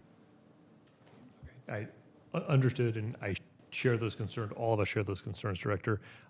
There are a number of areas in which we are accountable to you, to our federal funding partners, through our management capacity plan, in which we need to demonstrate to our federal partners the same issues that you're talking about, that the people in the key roles not only meet the contractual KPIs, but also meet the expectations that the VTA has with their national experience with projects like this. So we'll continue to daylight those, both at the committee and here, how we're doing on management capacity, and what the role the PMT plays in that. So this 10-year, one-year extensions would have to come to us to make that happen? That's our interpretation. Yes, correct. Thank you. I think we need to more clearly state that in the memo. Yeah, I mean, I'm saying it for the record, but perhaps a motion We or should something. put it in with the, maybe the It'll be a action part of item the should motion. be, would be that. Thanks. Vice Chair, and then I see Director Sell and Director Weinberg. Thanks, Chair. I'll try to be efficient with my questions. Appreciate the item and Director Kamei's comments and questions. This is a lot of money, and we've got a lot of work to do to make sure we are maintaining public trust. Tom, I asked you this question when we had our briefing, but just for my colleagues' benefit, there isn't any of this work that would make more sense to bring in-house, as in it would be more cost-effective, we'd have more quality control. There's always that trade-off with outsourcing or hiring contractors. You may, excuse me, I'm losing my voice. You may get some expertise or capacity you don't have. You can change teams up more flexibly, but can you just comment on that question? Correct. We give a lot of thought to that, and we are in the process of bringing in more management and executive level staff to the VTA side. However, the services and key personnel here For the reasons Ronak described, the roles will evolve. So we have people who need to be involved in engineering management for a few years, and the role really switches over to construction packaging. And for that reason, we would prefer the flexibility of using consultants for those roles. Okay, so from a quality and capability standpoint, but also from a cost standpoint? Correct, yeah. There's not an alternative plan. Okay, and then this project has gone on quite a while. Do we have any flexibility around ramp up, ramp down as the project speeds up or slows down? What do we have built into the contract to protect us? Yeah, so the contract gives us the ability to very quickly ramp up and ramp down. I think I'll start with the worst case scenario. If we had a situation where for some reason the project was looking less and less viable, we can shut the spigot off almost instantaneously. Okay. So that we're not going to be in a situation where there's a hangover of spending for, Right. yeah. Right. Obviously, Okay, that we was don't my want understanding, but just again, wanted to clarify that on the record. And then can you say a little more about incentives? You mentioned that the KPIs are tied to profit, but how much, is there more we can do to interrogate the KPIs themselves? I think my colleagues were making this point. You know, this is not, it's not a fair comparison, and yet I just have to note, we spend more time designing and studying than it took our, predecessors to build the Golden Gate Bridge. And last time I checked, it's still standing, and everybody loves it. So I understand a lot of this stuff is just the regulatory environment from on high, and there's not a lot we can change. But in terms of incentives, and we don't want people doing anything that would put us at legal risk or risk the safety of the public. Just state that very clearly. But are there incentives for finding ways to deliver the work product more efficiently beyond just, I don't know what it means to meet the KPIs, because those could be very inflated in terms of, oh, we got to do all this stuff, right? But do we have to do all that stuff? So I think the flexibility, Ronak was talking about having different KPIs every year. I think we could structure some KPIs that are related to an aggressive delivery timeline, particularly during the years when we do want to speed up the design. Again, we have to be very careful that we don't do anything reckless. Yeah. But I think there's opportunities for KPIs that look like incentives that don't, that don't expose us, if you know what I mean. Yeah. Okay. Well, look, colleagues, I mean, I think others have said it. We need to really scrutinize the annual work plans and understand the work that's getting completed, the value of it. Are we pushing as hard as we can to squeeze every bit of value out of the dollars we're spending? These are big contracts, and in general, I would say it's not just us. California's track record with big infrastructure in recent years. I mean, I'm proud of the build out of the East Ridge connector. That's actually going quite well now that once we got shovels in the ground. But I think we're all right to really, I know it's a late hour, but just be concerned about what it's going to take to maintain public trust when we're putting out this kind of money. Thank you. Thank you. Director Sell and Director Weinberg. Something quick. So I went to go visit today a state-of-the-art facility that is being built in Sunnyvale, and I was talking to the key construction manager, and he was telling me that we built this like in 2 years, on schedule, on time, and all of that. And so with this management agency that we've picked out, what gives you that sense that they will be that type of oversight, on time, on budget, aggressive, integrated with all of this? Do they have a track record of that, or what gives you that sense? Or is this KPIs going to keep them in check, or what is that sense that gives you the confidence? I mean, the biggest thing is we have $400 million of construction underway, and it's on time and on budget right now. So I think that gives us confidence. That is PMT plays a role in that, as does Bechtel, but I mean, that's the single best empirical data point I've got for you. Okay, so they are working with us, and they are keeping us on time, on schedule, and on track. And Yes, and the way the KPIs work, I mean, Tom made it clear, we can customize the KPIs. The way they work is VTA scores the consultant on the achievement of the KPI, and that is directly multiplied by the fee at risk, and that translates directly into how much money they get for that portion of their profit. Okay, thank you.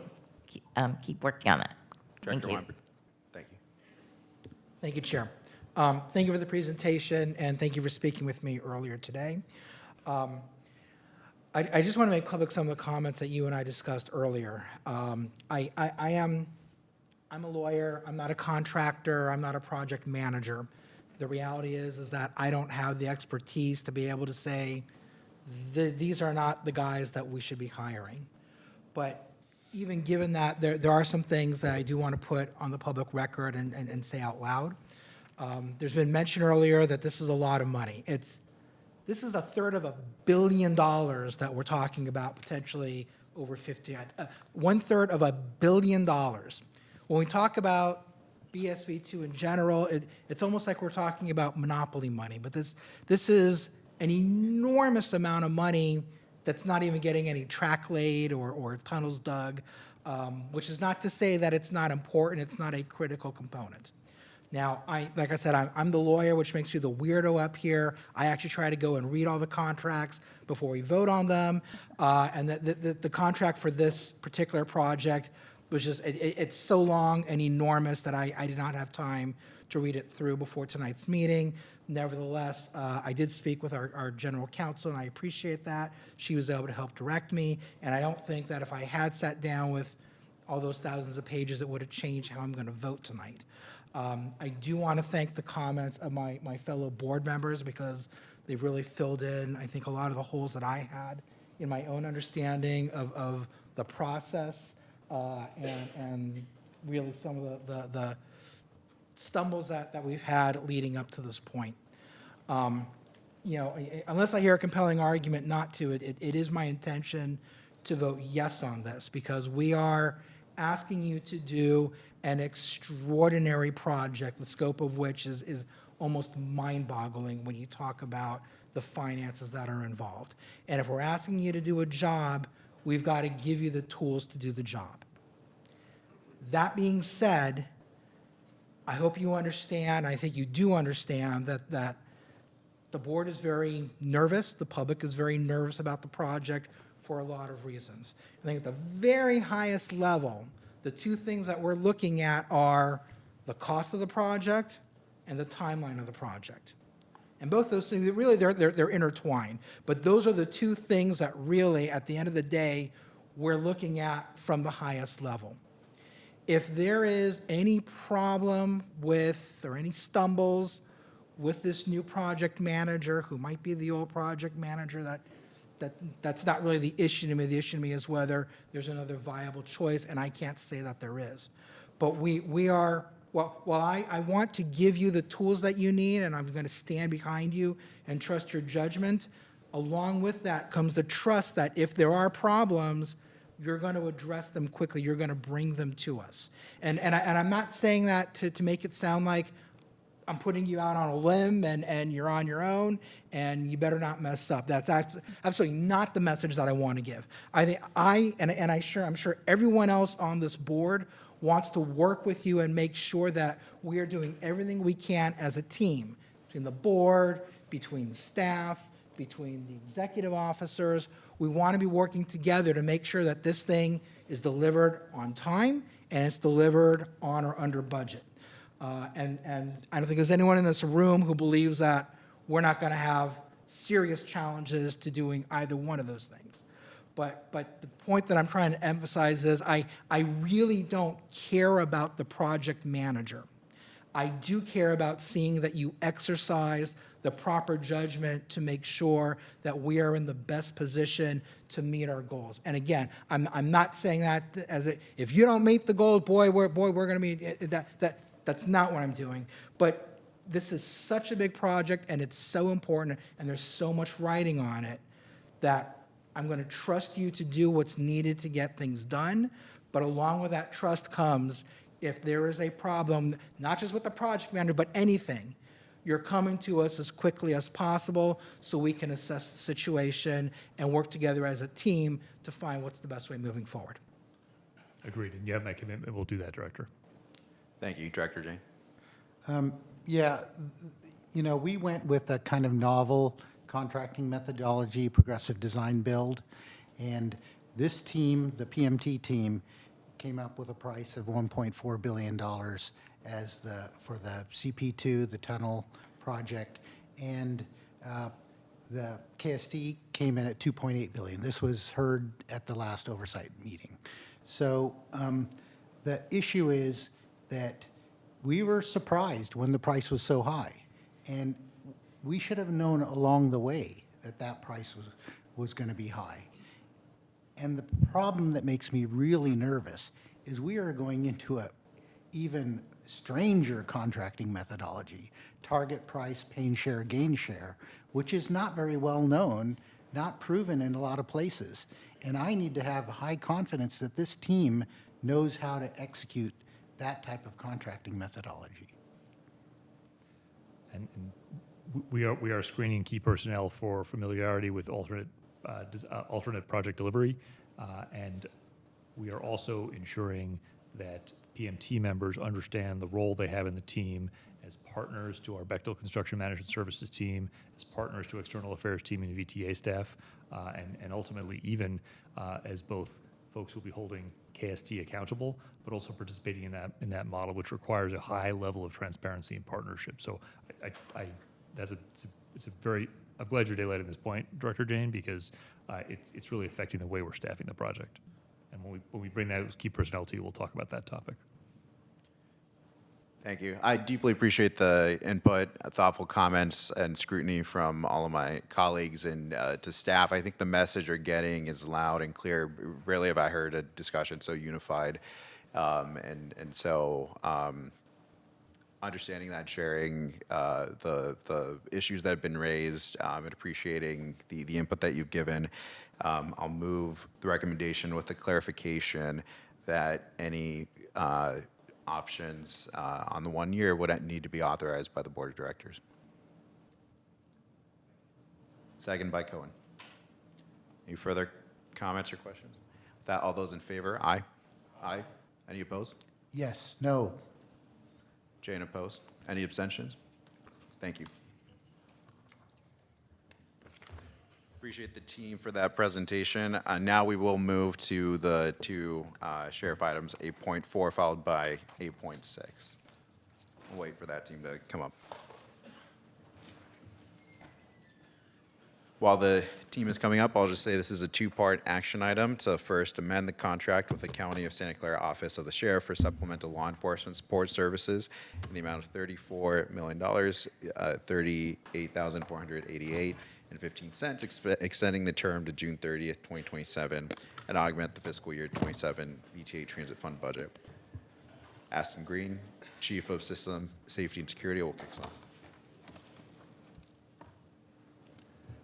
Yes, good evening, Mr. Chair, members of the board. My name is Aston Green, as stated, VTA's Chief for System Safety and Security. And as you mentioned, this is an action item to approve the contract extension for the Santa Clara County Sheriff's Office. This amendment extends our law enforcement services through June 30th of 2027, and it increases the current contract by $34 million approximately, and establishes a new contract total value of $136.35 million.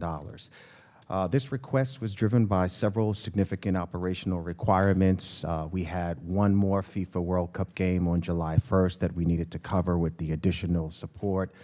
In addition to that, we are transitioning into using the Sheriff's Department to cover our Berryessa Station, because we no longer have City of San Jose Police Department covering that station. And it also includes expanded patrol services for some of our new locations, such as our headquarters. And then, of course, the implementation of modernized staffing and a better and improved accountability model. Importantly, this amendment, hold on one second.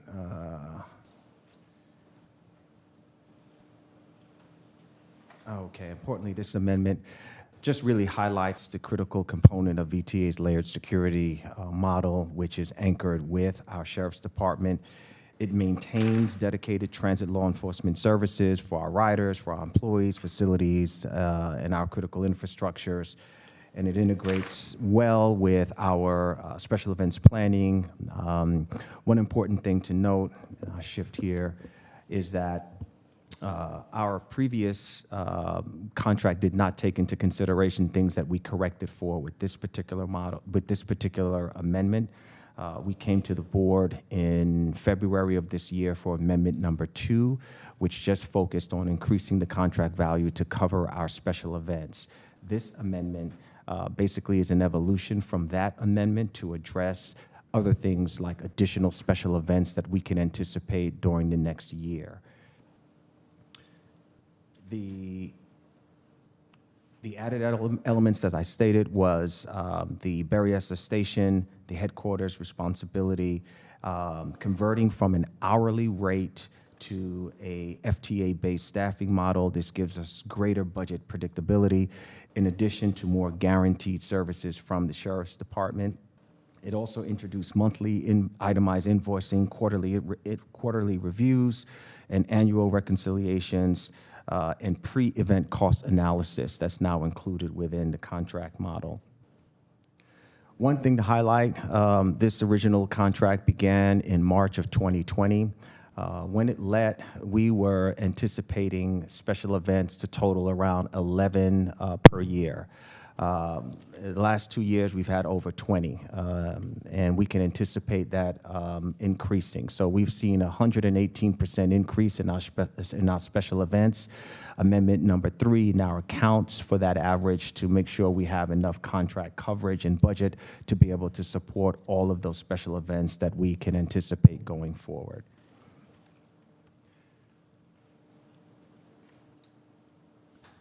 Summary of the increase. Total $34 million. The new contract value, as I already stated, is $136.35 million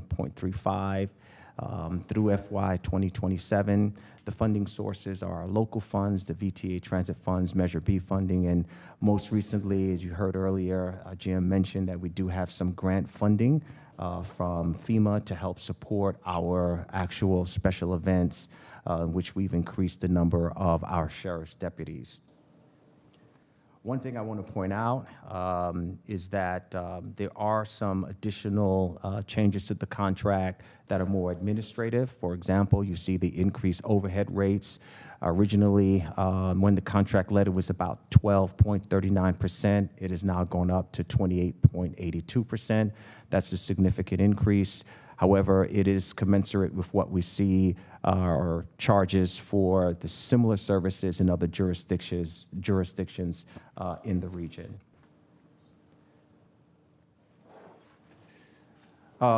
This item just really references a comparison to show what our core services are, what the proposed extension amount is, and the estimated variance. What you see there on the right column is essentially what the additional costs are as it relates to the administrative costs, the overhead costs, the increase in rates of pay for the deputies as a result of their increased rates of pay based on their bargaining agreement, which changed, I think, in 2022. Lastly, what you see here is self-explanatory. It requires a budget increase to our current biannual budget of $16,498,129. That is the key action for you to take this evening that I am recommending. Okay. And the next step. So where do we go from here? I'm sure that is a question as we've extended this contract for several options, and this is the third amendment. Our plan now is to go forward with working with the sheriff, working with the county to see what our future model for law enforcement services is going to look like for the agency. There have been some interesting things happening. For example, we have a new security transit officer program that gives us a new layer of security that will undoubtedly have impacts on the dependencies with the Sheriff's Department and our allied contract department. That element of having personnel in-house the VTA to enforce the AB 1735 and our new or our ordinance to give us the authority to do that. It's going to be critical in terms of what our future security law enforcement model would look like. We've already begun those discussions with the Sheriff's Department. They are, as we are, very eager to talk about what that future would look like. And so immediately after the FIFA World Cup games, it is our plan to start those discussions so that we can have a future that we can all understand is beneficial to all parties involved, and we'll be coming back with what that model would look like to this body for approval and direction. Thank you. Do we have public comment on this item? Roland, go ahead.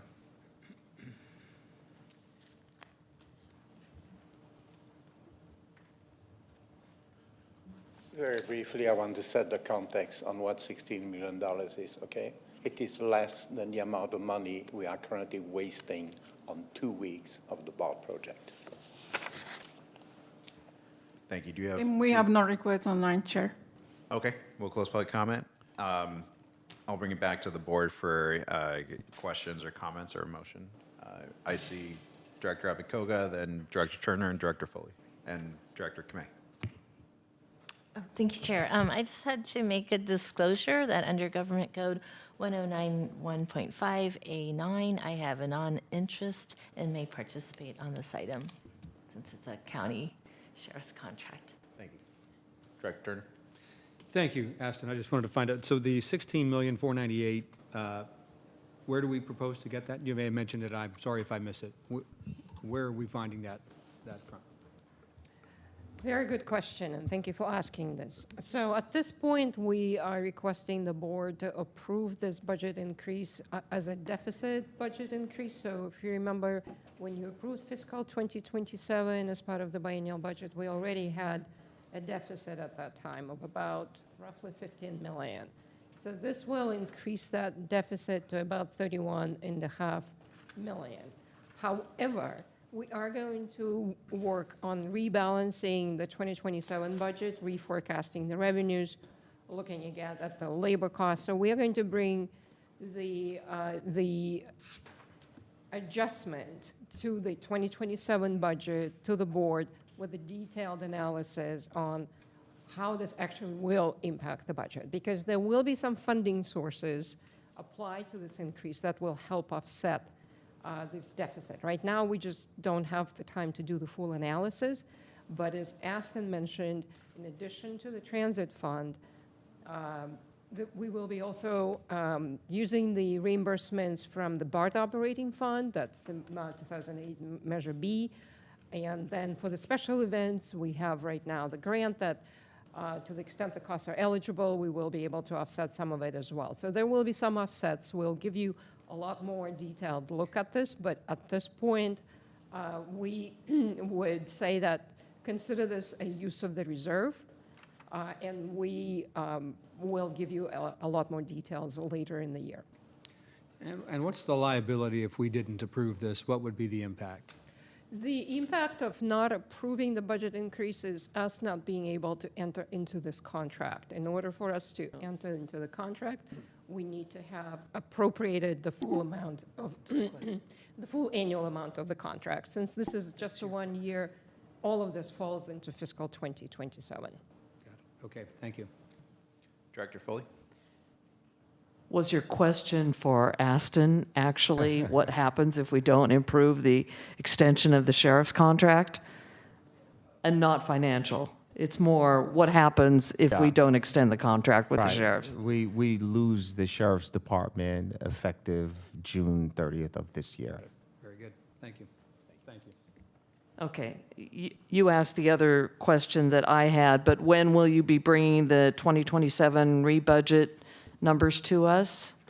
So we would like to be able to actually first observe the trend on the revenue side. Just like this year, we are going to come to you on a quarterly basis, reporting the budget performance. So you will be able to see how things shape up. But before we make any adjustments, we really want to establish the trend so that we don't have to come back to you again.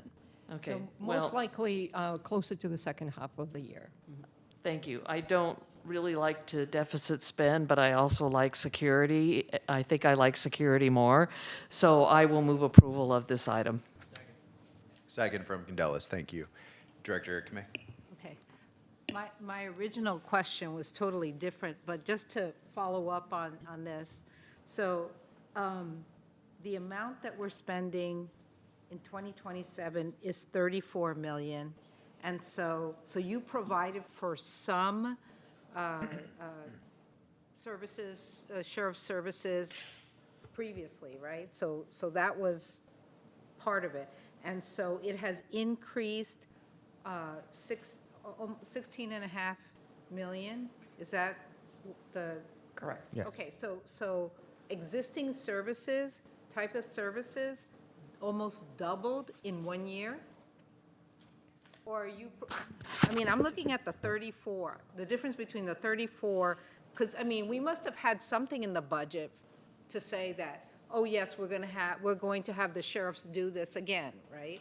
So I'm just wondering, if that was in the budget, like 17 or whatever it was, and you're asking us for 16.5, then this augments it to get to the 34, correct? So we did have a 17.5 million in the budget for 2 contracts that we currently have. One With the sheriff? One is with the sheriff, and the other one is with the San Jose Police Department. That Okay, contract and will. that totals the 17. That So totals the your- 17.5. Your budget projection, or your previous budget estimated that you were going to have the same thing and then just move it over. But now you've realized that, oh my gosh, it's almost double. Well, this Did is it part double? of the, so Or are when we the asking budget. for more services? Right, let me just explain. When the budget was developed, the assumption at that point was made that the contract will be extended on the same terms as the current contract. Now, the new terms as presented by Aston actually changed quite significantly. It's a different model, so it's much more complicated to explain, but some of this increase is just increase in rates. Then there's an increase in the overhead rate that we will be paying to the county. And then some of this will be additional services. So it's a combination of 3 things. Okay, all right, because I just thought, wow, it doubled in just a year, but it's not apples to apples. It's not just No, ours, it's not. unfortunately. Okay. Right. So first of all, I want to say that I want to applaud you for the new security officers. I think that's a good way to go to kind of see, are there alternative ways where we can bring, safety in-house? So I like that. And, I'm just wondering, I haven't heard as many positive things about the service. And I'm just wondering, how do you measure the success of the performance since you're increasing the contract and, potentially getting more services? When you say services, you mean services from the sheriff. the sheriff's So let department? me give you an example. Yeah. I think it was last year when there were many bus operators who came. There was comments about, when something happens, you feel like you're on your own. I don't feel safe because, the sheriff doesn't come, or they come half an hour, 45 minutes down the line. Who knows what can happen in that time? So to me, it's like, that's a performance thing, right? And how do you, maybe you don't, I don't know how you track, that the service that they're providing you is really beneficial. That's why I thought, the security officers, if they're there, at least that there's a presence. But when you have to have someone else come in case of emergency, a bus moves, right? So how do you tell how far it has gone or what has happened, right? And a lot can happen, just in a few minutes. Yeah. So I'm just wondering, how do you measure their performance? Yeah, so I'm going to unpack that a little bit. But Just briefly, please, I'll just Okay. note for directors. Sure. We need an affirmative vote from at least 8 members for this item, and for the next one, at least 10, and there's currently 10 of us up here because the next one is urgency. So, I will ask you to keep the next presentation brief, but also we still have, I still saw a couple other lights on. We have a motion, so I do want to give folks a chance to weigh in, but Aston, if you could respond to this. Yeah, briefly, yes, we do have accountability measures. The sheriff's model is a calls for service model that we use for them to respond to crimes.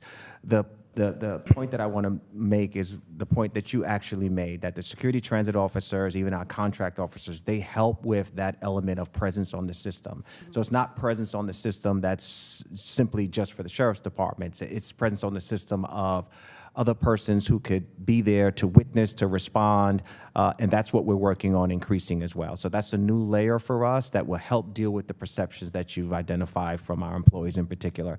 And I have to commend the Sheriff's Department. They've done an exceptional job in terms of arresting bad actors on our system. But again, their contract is limited to being able to provide core services of responding to incidents that are 911 calls, right? They're not out of their units that are patrolling our buses, patrolling our trains, and stationed at our platforms. That's not the model that we have right now. Just real quick, on performance measures, one of the reasons why after this year, this is sort of a holder year, and then we're going to negotiate the new contract depending on what we do with STOs and what we need in the future. But at that point, we are going to be looking at stronger performance measures to be coming from, to be able to monitor against with the Sheriff's Department, because we really don't have a lot of that currently. Yeah. And that's been a concern in our contract and a concern by this board, but we weren't able to get it into this contract to get this contract done. The Sheriff's Department wasn't ready to do that. So that's one of the reasons why we're taking the time this year to get that in for next year. That will be part of the scope going forward, yes. Thank you. I don't see other lights, and we do have a motion. I appreciate the discussion. All those in favor, aye? Aye? Any opposed? Thank you so much. Asa, if you could take us to 8.6, and as I said, if you could summarize. Yes, the we'll key expedite points. this item. This is Yeah. another action item, and as you mentioned, Chair, this is requires a supermajority. It's in reference to our ordinance 98.1. The last time this ordinance was updated was in 2015, so it stands to be revised. It builds upon the investment that you just heard about the Sheriff's Department. It builds upon that by establishing a legal framework that integrates the Customer Code of Conduct, our AB 1735 Prohibition Program, the new security transit officers into a unified enforcement methodology. With me today, joining is Lucy Vogel, who is our management analyst, who will be presenting this ordinance, and my former chief of police from another agency, Wanda Dunham, who is our senior advisor for security on the AB 1735 project. So with that, I want to just point out that the Sheriff's Department, the STOs, they all work together, and what undergirds that is the ordinance that you're going to hear about today. And I'll turn it over to Lucy to give you a brief presentation.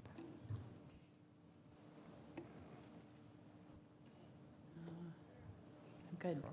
All right, good evening. My name is Lucy Vogel with Safety and Security. It's a pleasure and honor to be here with all of you. This is a brief presentation, so we'll go through it quickly. We're here to talk about Ordinance 98.1, which we're proposing that you adopt as an urgency ordinance this evening. There are a couple of elements to this, which are topics and concepts that have been floating around in the agency and at the public meeting level for some time. The first is, what is Ordinance 98.1? This is a single comprehensive VTA ordinance that regulates conduct on transit vehicles and facilities. This ordinance was last updated in 2015. This current update was triggered by the implementation of AB 1735 and also the creation of the STO program. The second part is the Customer Code of Conduct. This was created and approved by the TSAC, one of our advisory committees, and it becomes legally enforceable behavior through incorporation into this ordinance. And then the last part is prohibition order authority. So prohibition orders may be issued for statutory violations as legislated through AB 1735. And the way we wrote the ordinance is that violations of Customer Code of Conduct 1 through 10 are eligible for prohibition orders. They track with the state statute. How this all fits together, Ordinance 98.1 is the overall legal framework. Within that is our Customer Code of Conduct, and then a subpart of that is prohibition order issuance and enforcement. Together, these elements create a unified framework for transit security. The key updates for Ordinance 98.1. Based on the consultation with the Office of General Counsel, staff is proposing the following updates. The first is that we are delegating enforcement authority to the new security transit officer classification by legally recognizing the scope and duties of the position. The second update is we are incorporating the new customer code of conduct into previous conduct restrictions that were in the 2015 version of the ordinance. There are now 43 total conduct restrictions. And then we've also included AB 1735 as an agency priority and delegation of enforcement authority. We largely left the previous ordinance alone. The only modification that we made was we clarified the enforcement authority for our different layered security approach. Okay, so why the updates to Ordinance 98.1 matter? The first reason is that it creates a legally defensible position for VTA's security transit officers to conduct security work. They are going to be operating under Penal Code 836.5, which is the power to arrest by a public employee, and then also Penal Code 837, which is citizen's arrest. The ordinance update creates clear enforcement tools. They are going to be able to do removal from the system, issue citations, and also exercise prohibition order authority. To be clear about what permissible force includes in the ordinance, removal is going to be from buses, light rail trains, and VTA property. That can be asking someone to leave or physically removing them. They're going to be allowed to perform citizen's arrest, which is functionally a detainment, so they can detain people and then cite and release, or detain people and refer them to law enforcement. And then we are asking for authorization for the STOs to carry and use handcuffs, batons, and OC spray. And this will create consistent system-wide conduct standards. Why are we asking for an urgency ordinance tonight? The STOs are in their academy training right now. They have one more week to go. They're going to be graduating next week on Thursday. And then they are starting their field training the following Monday on June 15th. Our first FIFA World Cup game is on June 13th, and we want them to be out in the system during their field training and lawfully able to respond to the situations that arise under supervision. So that's why we're asking for you to pass it as an urgency ordinance tonight. And then a summary of what's happened. We got TSAC approval on March 11th. We had a review with the SSTPO on May 21st, and we are asking you to adopt this as an urgency ordinance tonight with a 4/5 approval vote. And we have already started to integrate the information and the knowledge that's contained in the ordinance into our STO training. Thank you so much. Do you have public comment on this item? We have no request to speak. Sure. Okay, we'll close public comment. Director Foley? Thank you. Thank you for bringing this to us and for explaining why this is necessary. It's necessary whether it's urgency or not, but given that FIFA is just around the corner and the training and that you have articulated, then I would move that we approve this urgency ordinance. Second. Thank you for the urgency. Director Jane, did you have another comment, or? It says second. We heard this in SSTPO. Thank you. All those in favor? Aye. Aye. Any opposed? Thank you. That item passes. Thank you to staff. Thank you. So now we'll come back to 8.2. We did get through all of our action items. Recognizing the late hour, Tom and your team, I would ask you to be very brief. I will just say to my colleagues, understanding how late it is, if folks have to head out, we are able to meet as a committee of the whole. I understand some folks have very long commutes, and it is late. But I appreciate those who have stuck around. Yeah, Chair, for could this, I make an announcement before the board starts dispersing? Sure. Well, It might be important, or it's important for me to get it here while everybody is, or the majority of people are here. Absolutely. I just want you to all know that I have submitted my letter of resignation as a director effective the end of June, and there will be a replacement coming through the process at the City of San Jose, and I just wanted you to hear that today from me before the rumor got out there. Thank you. I promise we'll bring you back to embarrass you and recognize your service. Thank you. Tom? Okay, we're gonna go quickly here. So this is an information item, first of all, and the goal of this item is, as quickly as possible, to try to get the full board up to speed on many of the items we've been talking about with the BSV2 Oversight Committee since earlier this spring. So the agenda tells you there's two things here. The first is specifically getting you up to speed, as I said, on where we're at with the tunneling contractor and some options we have to achieve an accelerated schedule. We're not going to go through all of the financial reporting or show you all the pictures of the construction. That stuff is in your package, but we're going to focus here on the tunnel package. And one of the things that this board and the BSV2 Oversight Committee have challenged us is to continue to look for a path to start tunneling in the year 2028. And so we're going to discuss in broad strokes what that path looks like, and share with you the details of the analysis, like I said, that we've been sharing with the committee throughout the spring. So just to ground us all, we all remember we signed a contract with Kiewit Shea Trailer in 2022 for something we call Contract Package 5, Contract Package 2, CP2. It is getting late. Everything in blue on this slide was the original scope of CP2. We decided as a staff and with your support as a board through a contract task force, a very thoughtful industry sounding, and ultimately a vote recommendation to you and a vote that you took to initiate the off-ramp with KST. And that off-ramp was taken because we couldn't come to a firm fixed price on the first part of their scope, which was the tunnel.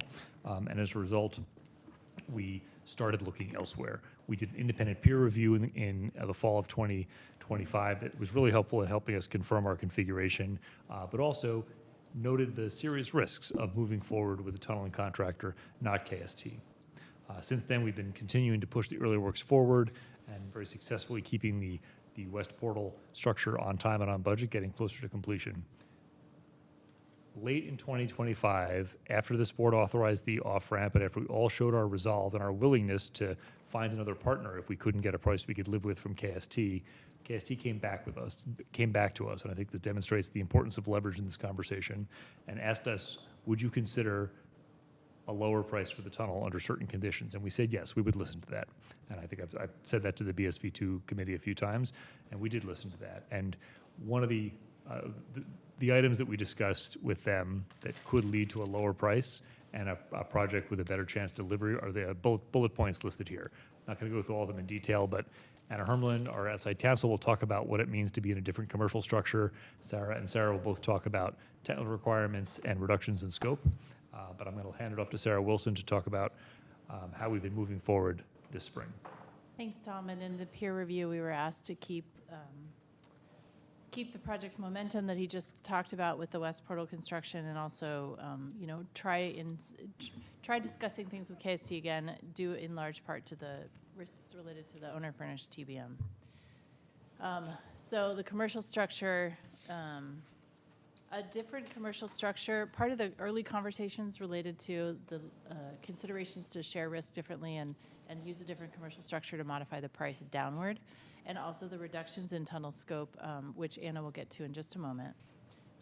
First, I'll just talk about what we've been doing for the last year. At BSV2, we've been advancing. This slide is intended to show all the things that we're advancing. The top in the green arrow outline would be required for repackaging the tunnel, which at the time would have been called Contract Package 5. And then the bottom black arrow is everything that would be needed to use what we've been calling the path forward, where we renegotiate the tunnel scope with KST. So the purpose of this slide is to show that many of these activities were overlapping, and therefore, we were using the most efficient methods to keep the project and keep the program moving. And now Anna is going to talk to you a little bit more about the modifications in scope to the CP2 contract to keep only what we need moving, as well as that revised commercial structure.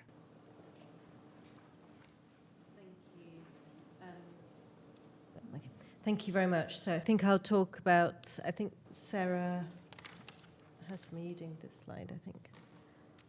Sure can.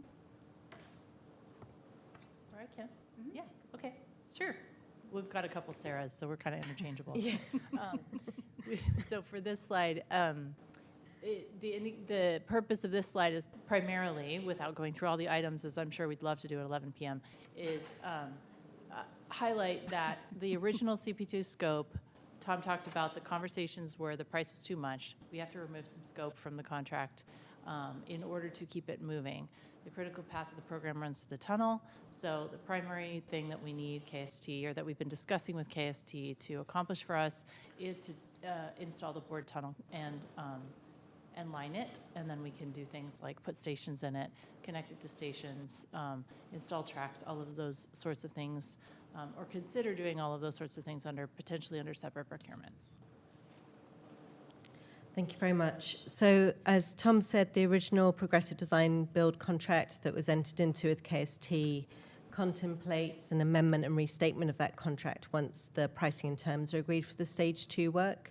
And the option that we're discussing is to amend and restate that design build contract on the basis of pricing and payment for stage 2 work being under a target price incentive-based approach. This is a type of cost reimbursable plus fixed fee payment model that has been used for tunnel contracts globally, including in Canada. FTA's also recognized that a target price risk sharing approach that we are discussing can be appropriate where you can't reach agreement on a firm fixed price for stage 2, as Tom mentioned. So the benefits include avoiding prepaying for risk, particularly low probability but high cost risks that you see in tunneling, enhanced cost transparency, very importantly, alignment of interest through a pain share and gain share mechanism that helps to support best project decision making between VTA and the contractor, and then also enhanced flexibility in terms of scope changes and also how we authorize the progress of the work. So the structure of that price model, for the stage 2 work, the compensation is broken down into reimbursable direct costs that are invoiced in accordance with federal cost principles, corporate overhead based on audited overhead rates, and then profit is based on a fixed dollar amount. It's not a percentage basis. There's a minimum fixed fee amount that's paid regardless of whether there's a cost underrun or overrun. A portion of the fee is at risk and subject to deductions if certain cost, schedule, and key performance indicators aren't met. And then there are incentives that can be paid as a gain share if there are cost savings or early completion. There's also a defined set of non-reimbursable costs that are never paid to the contractor, and that includes things that are not allowable under federal principles or that arise due to things like gross negligence or willful misconduct. Thank you. Okay, so I'm not going to go through everything on this slide, but over the last several months, we've been partnering closely with KST to really review the sources of the significant gap that was mentioned earlier between our internal estimate and KST's previous price proposal. In focusing on those key areas, we were able to make some significant progress in closing that gap. So to just highlight a couple of them, the management costs were a previous kind of key area of focus and discrepancy between the two estimates. We worked with KST. They brought down their management costs somewhat significantly. We talked in detail about what an appropriate craft to staff ratio is, meaning the amount of management they have for relative to the amount of labor that they have. And then we applied that same sort of negotiated ratio to our internal estimate. And that's kind of the pattern that we did through these different areas that you see on the screen. Another key area is the schedule. We were previously off by over a year in terms of our internal estimate for the schedule compared to the contractor's estimate.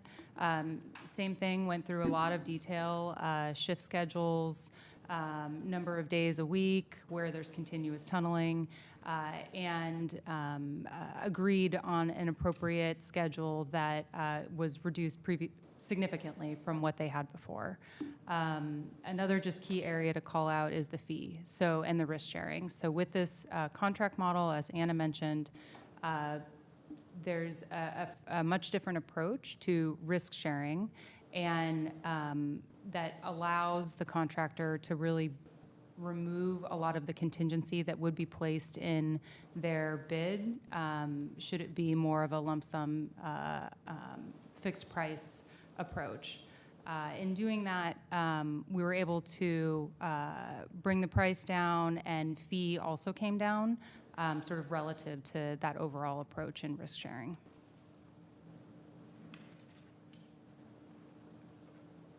So there's two schedules that you see here. This has been another key area of focus that we've been talking about for the past few months. There's two schedules. The schedule on the top is what the timeline generally looks like if we were to move forward, as previously had been discussed, through a new procurement that was called CP5 at one time. The schedule at the bottom shows what a similar path would look like to be able to move forward with having the tunneling operations done by KST. The major difference that you see between these two is obviously we've been trying to shift some select low risk, high benefit pre-tunneling works to KST to bring some of that delay back with the TBM launch. There is sort of a set of pre-tunneling works that's just really not appropriate for, and certainly not preferable for one contractor to do and then hand over to another contractor. So if you see the schedule at the top, there's time for procurement of a new contractor, followed by some additional pre-tunneling activities that need to occur before the TBM is actually launched. Compared to being able to do that with KST, they're able to sequence the work so that not only the current pre-tunneling works that we initially authorized through a limited change order a few months ago, but in addition, all the remaining pre-tunneling works can happen concurrently and can bring that schedule back for the TBM launch by roughly 20 months. We're showing a range of 17 to 23 months.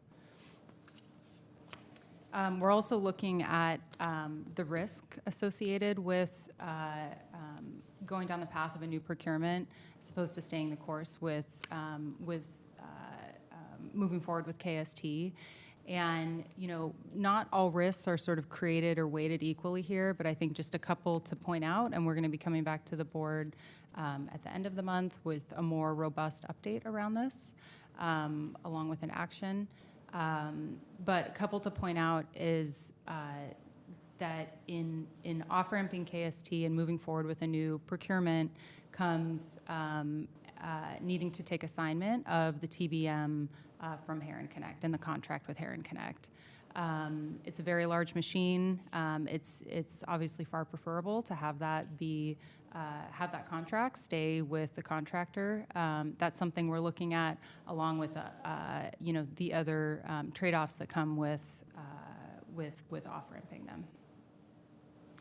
So we'll come back next at the end of this month with more detail and quantification of this. But I think sort of the key message here is that in making this decision, it's not just based on cost alone. And although we have worked really hard to try to close our budget gap, it's probably not going to match exactly. And in looking at sort of the business case justification for whether or not it's appropriate, which path to take and what's more advantageous for VTA, it's looking at not just that cost, but also the mitigated schedule and risk impact.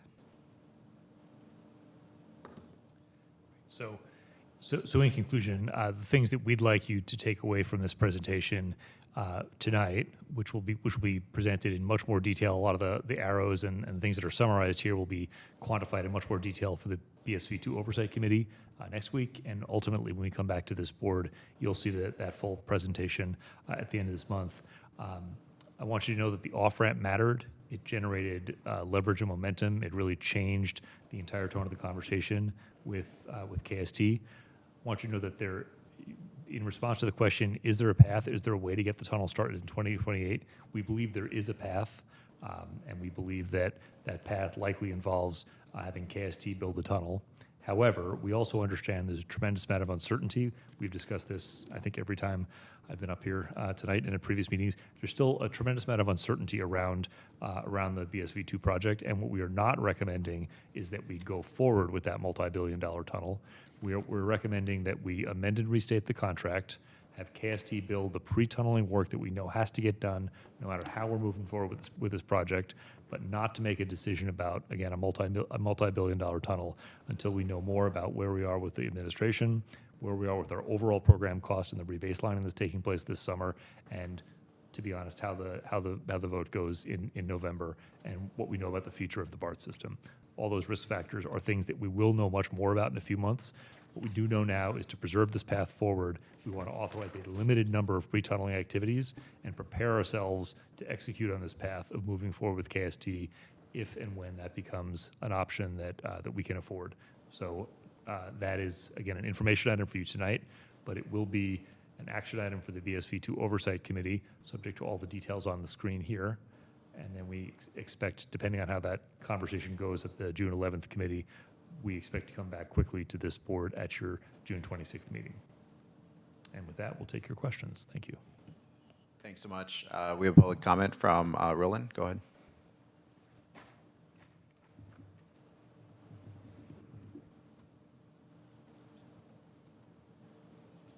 Can we go back to slide 4, please? So, in 1 minute, I'm going to explain to you why there is a delta of $1.4 billion between KST and this project. If you go back to slide 4, you see this big shaft, the tunnel, and the thing in between. The thing in between is not constructible. If you try to construct that, you will compromise the integrity of the tunnel. So how are they addressing this? Very simple. Move on to slide number 8. And what are we doing? We have eliminated the adits. They're gone. We're just digging this enormous tube through San Jose and nothing else. And what's the results? We avoid high contingency pricing, and we reduce the risk premiums. You just say, well, sell $1.4 billion. Good luck building the rest of this thing after you're done tunneling. Thank you very much, and good night. Thank you. Do you have public comment online? We have no other requests, Chair, and we have written public comment in the packets and available online. Thank you. We did receive the written comment. Director, I'll go back to the board. Director Jane. You know, a lot of the details of this project are heard at the Oversight Committee, and the last Oversight Committee didn't even have quorum. We have 2 hours once a month to discuss a $13 billion project. I don't think that serves this project very well. You know, we know that the internal cost estimates from the PMT team were $1.4 billion, and the price from KST was $2.8 billion, and that was before the tariffs and before the Iran war. So we heard from Peter Rogoff that the prices are going to be considerably more. Now, with this new contracting methodology, they get a fixed profit, but then the costs are just whatever the costs are. So I know there's a target price, but that varies based on what their actual costs are. So we off-ramped KST because their price was too high. And we went to a conference, we talked to a bunch of people, and we said, there's interest in bidding this out, and we'd get a better price. Well, I've now discovered that none of those people that we talked to wanted to bid for a fixed price. And even the new KST contract is not a fixed price. So, you know, bidding this out doesn't seem to be an option. Partly there's also risk in when you have an owner-owned TBM.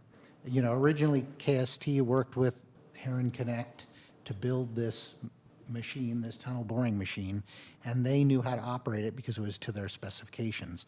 And Nasri from Galzidler pointed out that if you have this handoff of the people that build the linear segments and the people who do the tunneling and the people that own the machine, there are problems. So I understand to mitigate risk, you know, KST might be the way to go, but the problem is we don't have an FFGA, right?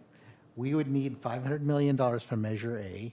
We need to find $564 million TBD money, which, you know, partly came from some cost reductions, but not all of it. And then we'll need to make up about $1 billion of the difference between our internal cost estimates and what KST is going to come in at. So we do not have the money for an FFGA. And I don't know, you can show us, slide 12, you can show us the timelines, but I don't know when the FFGA is going to happen. And if you do go to slide 12, you'll see that, the original slide that was presented to the Oversight Committee was not this slide. And I pointed this out, the slide 12. One more. Okay, here. So in the top line, that's to bid out the tunnel. And originally, there was not that third bar, the pre-tunneling activities. That was all after the bidding out of the project. And the delay there was 17 to 23 months. Now they've moved a lot of that work to pre-tunneling activities, and the delay between bidding it out and KST is still 17 to 23 months. That doesn't make any sense to me. And so I've asked for a detail of exactly where the critical paths are. What do we need to do to make sure that, those numbers are correct? But I fully agree, I pointed this out, that the launch facility was going to be done beginning of '27, and that we weren't actually planning to start tunneling until beginning of '29, a 2-year delay. So by, pushing in some of this pre-tunneling, we can actually save a year, which at $30 million a month is like $360 million. So I understand that we save money by pulling this up, but my problem is that I don't see that we have an FFGA.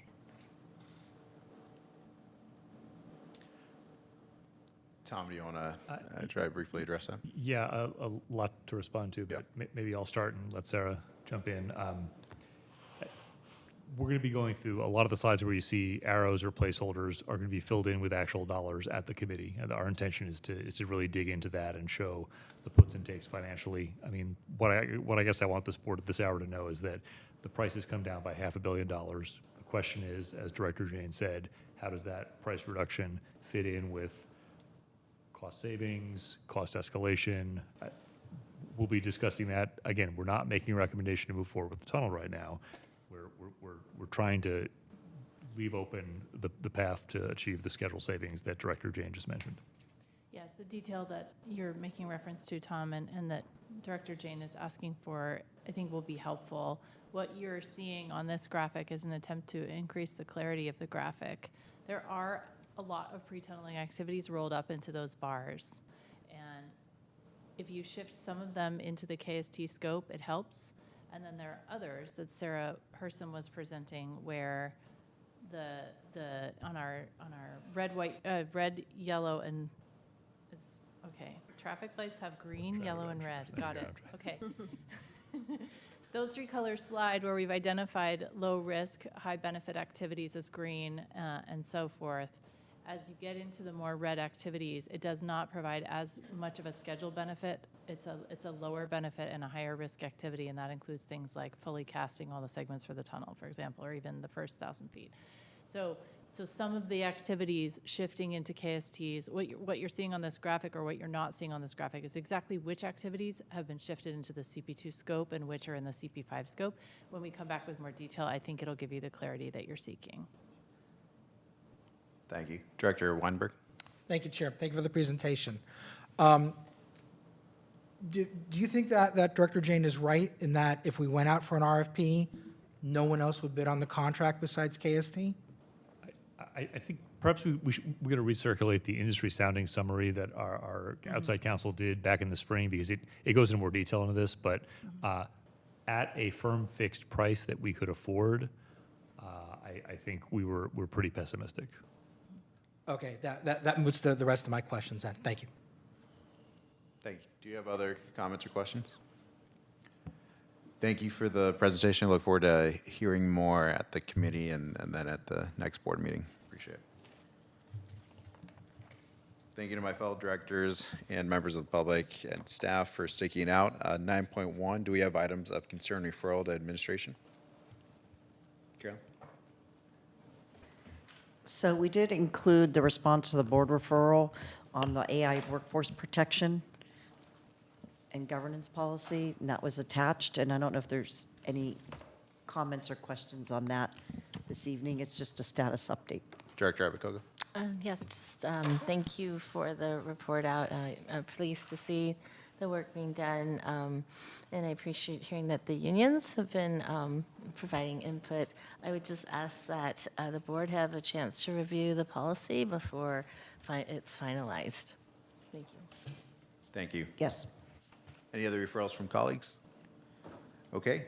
9.2, our next, and Director Foley, thanks for your announcement. Our next board meeting is Friday, June 26th at 9 a.m. here in the county chambers. Any other announcements?